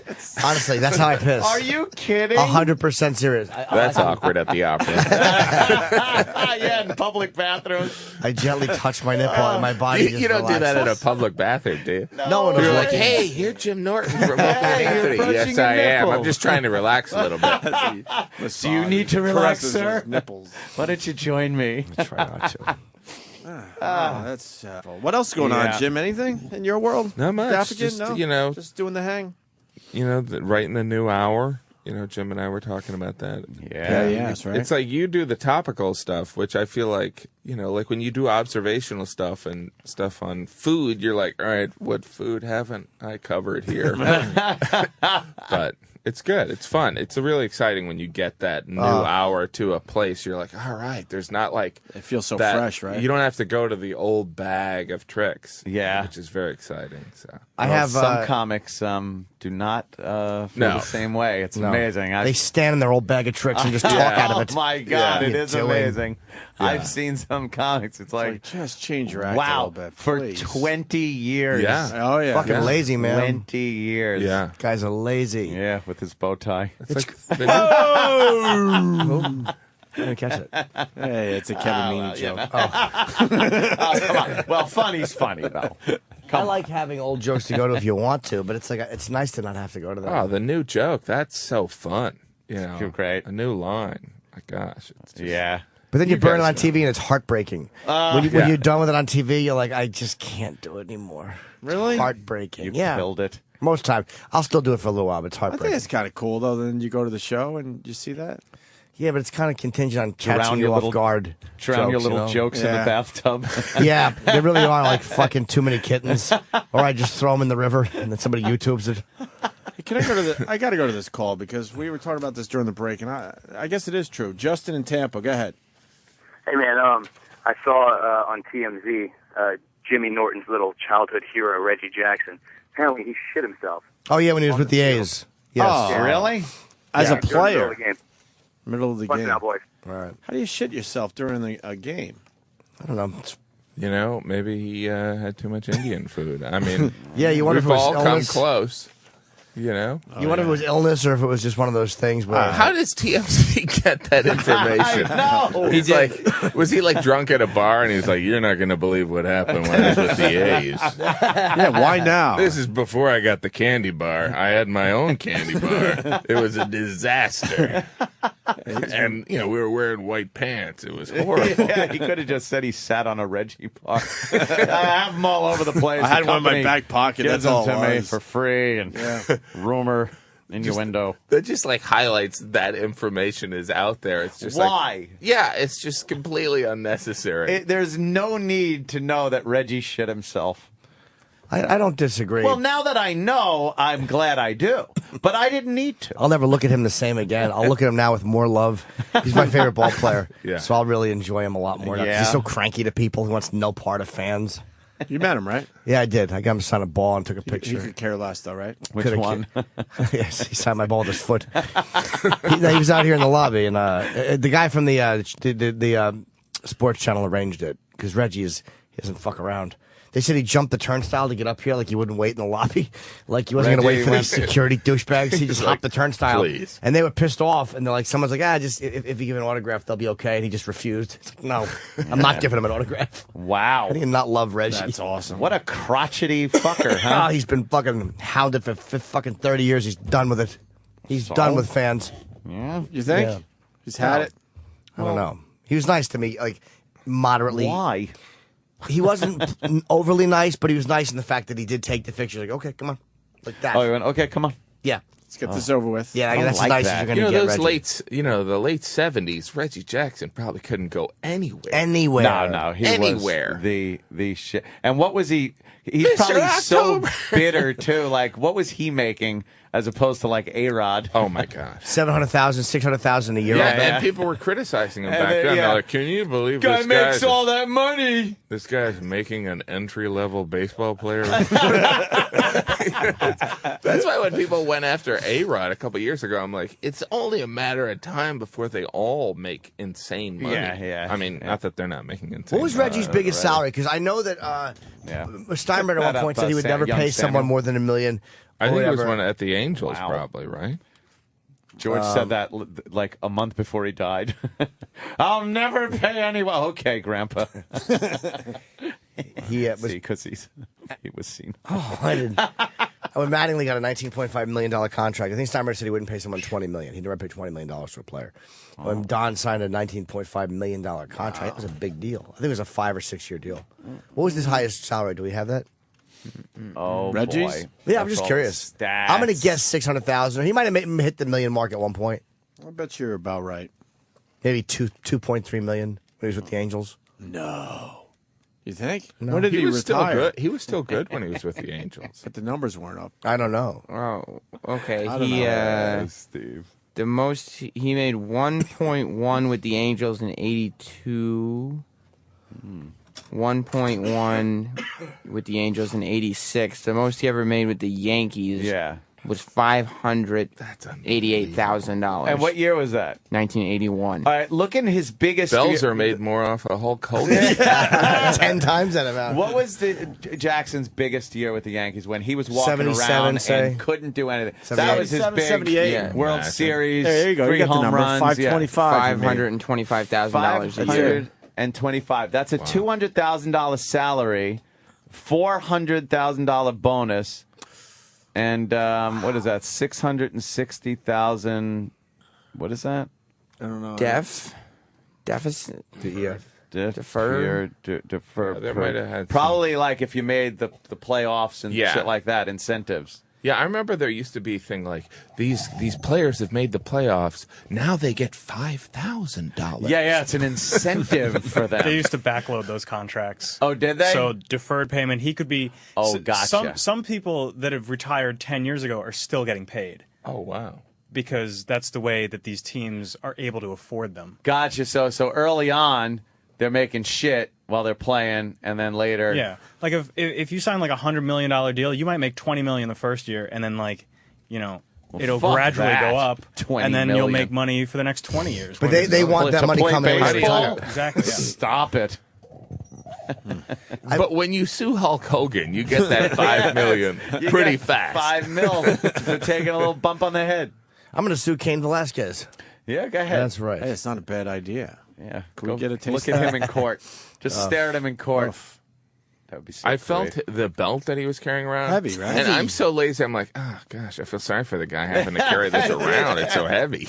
I'm going to be in Poughkeepsie the 19th and 20th. Oh, yes. Because, which is really cool because, Jim's doing the Nokia Theater, so I figure I'll do Bananas Poughkeepsie. November 19th and 20th. Tickets may be available. And I think you're doing humiliating. You're doing Chelsea Handler tomorrow and Jay Leno Friday. Yes, you're leaving us. We won't see You're you till on next like Monday. Leno all the time, aren't you? They've given me a lot of stuff, man. This is the segment. I think this is Love Advice with me and Jay. Worked out well the last time. Yeah. It was a good segment. We just kind of sit there and people field questions from the audience and give like love advice or whatever. Good I gig. don't know why I had to explain what love advice was. Everybody knows. Fucking asshole I am. My dad does that. He over-explains. And Gaffigan, what are we promoting today, sir? We are promoting. I'm going to be in Phoenix Thanksgiving weekend. Okay. Ooh. And then the Nokia in December. And then I'm in this play I should have no part of, but somehow I got the job. When is that play? That's in February. Oh, okay. That is pretty cool, though. Yeah, it's insane. Do you have a lot of dialogue? Yeah, it's like a real part. Like It's when like I got real. the audition, I was like, all right, where's the spear carrier in this script? But it's like a real part. It's unbelievable. Do you have to talk louder on stage, right? Or are you mic'd? I don't know. We're going to find out. Don't they put those wacky little mics I think they do. fit behind your ear and stuff? Colin had one on last night. You could hardly see it at all. Yeah? When he did it at the smaller theater, was he holding a mic? No. It was a little one on his head. Oh, okay. And you could barely see the line. Oh. It's great. I'm sorry I'm yawning. I'm just very sleepy. I'm a little under the weather. Really? Yeah. Aren't we always under the weather? Hey, oh. Hi-yo. I'd rather be guillotined. Right side, back to the right, gentlemen. Both hands, right side. farted. To the left side. I shit my pants last night. I did. Went out and had a great meal, just a great fucking meal. I had to go to the bathroom so bad in the car. I'm going, Travel, hurry up, man. I got to shit. I had fucking shit in my pants. I'm good twice a year for that. When was the last time you shit your pants? Yeah. Been a while? It's been a long time. I was in Vegas a couple of years ago. Just an honest-to-God true story. Staying at the Bellagio. I went over to the Mirage for dinner, met some friends of mine over there. Went to Kokomo's, a great little steakhouse. The guy brings out some fresh crab legs. These just came in, I got to give them to you guys. I'm eating them. Then we go play gamble a little bit. Then I had a tea time early in the morning.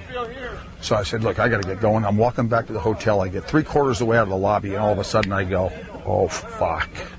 And I'm standing here like this. I got my butt pinched so fucking, I'm fucked. I can't move. All of a sudden, you know, felt all right. I went just like this. Water. I had some food poisoning from the crabs. Take off my leather jacket, tied it around my waist, and I'm just standing there, and it's just running down my leg. I got jeans on, black bucks, no socks, and I just start fucking walking. Every time I'm walking, something's coming out. It's water. Straight fucking water. Then, to show you how sick I was, and then I'm standing outside, I get on my cell phone, and I call the guy. I said, Larry, you won't believe this. I'm standing outside the fucking Bellagio. I can't move. I got shit everywhere. I shit all over myself. And Larry's about a 48 waist. So he brings me over a pair of pants and some towels. And so he comes over and he meets me where I tell him where I'm standing. He finds the closest bathroom. When you go up the escalator to go into the I can't get in the elevator. It's 10 o'clock at night. You know? So he goes in, he finds the closest bathroom in the lobby of the hotel. And then I get in the escalator, and he kind of pretends like he dropped something so no one gets behind me, tells me where it is. I go in there. He goes and gets the towel all wet for me, throws it over the fucking stall. I take off all my fucking clothes, just wipe off, leave my shoes, my pants, everything right there, the towels right there in the stall, and I'm walking barefoot with my shirt and his pants that are 48 waist through the lobby like this at midnight. Got up in the morning, took the most perfect double tapered shit I've ever had in my life. True story. Who's the pitchers in this game? This is the Opie and Anthony Show. Opie and Anthony on the Virus, Sirius XM.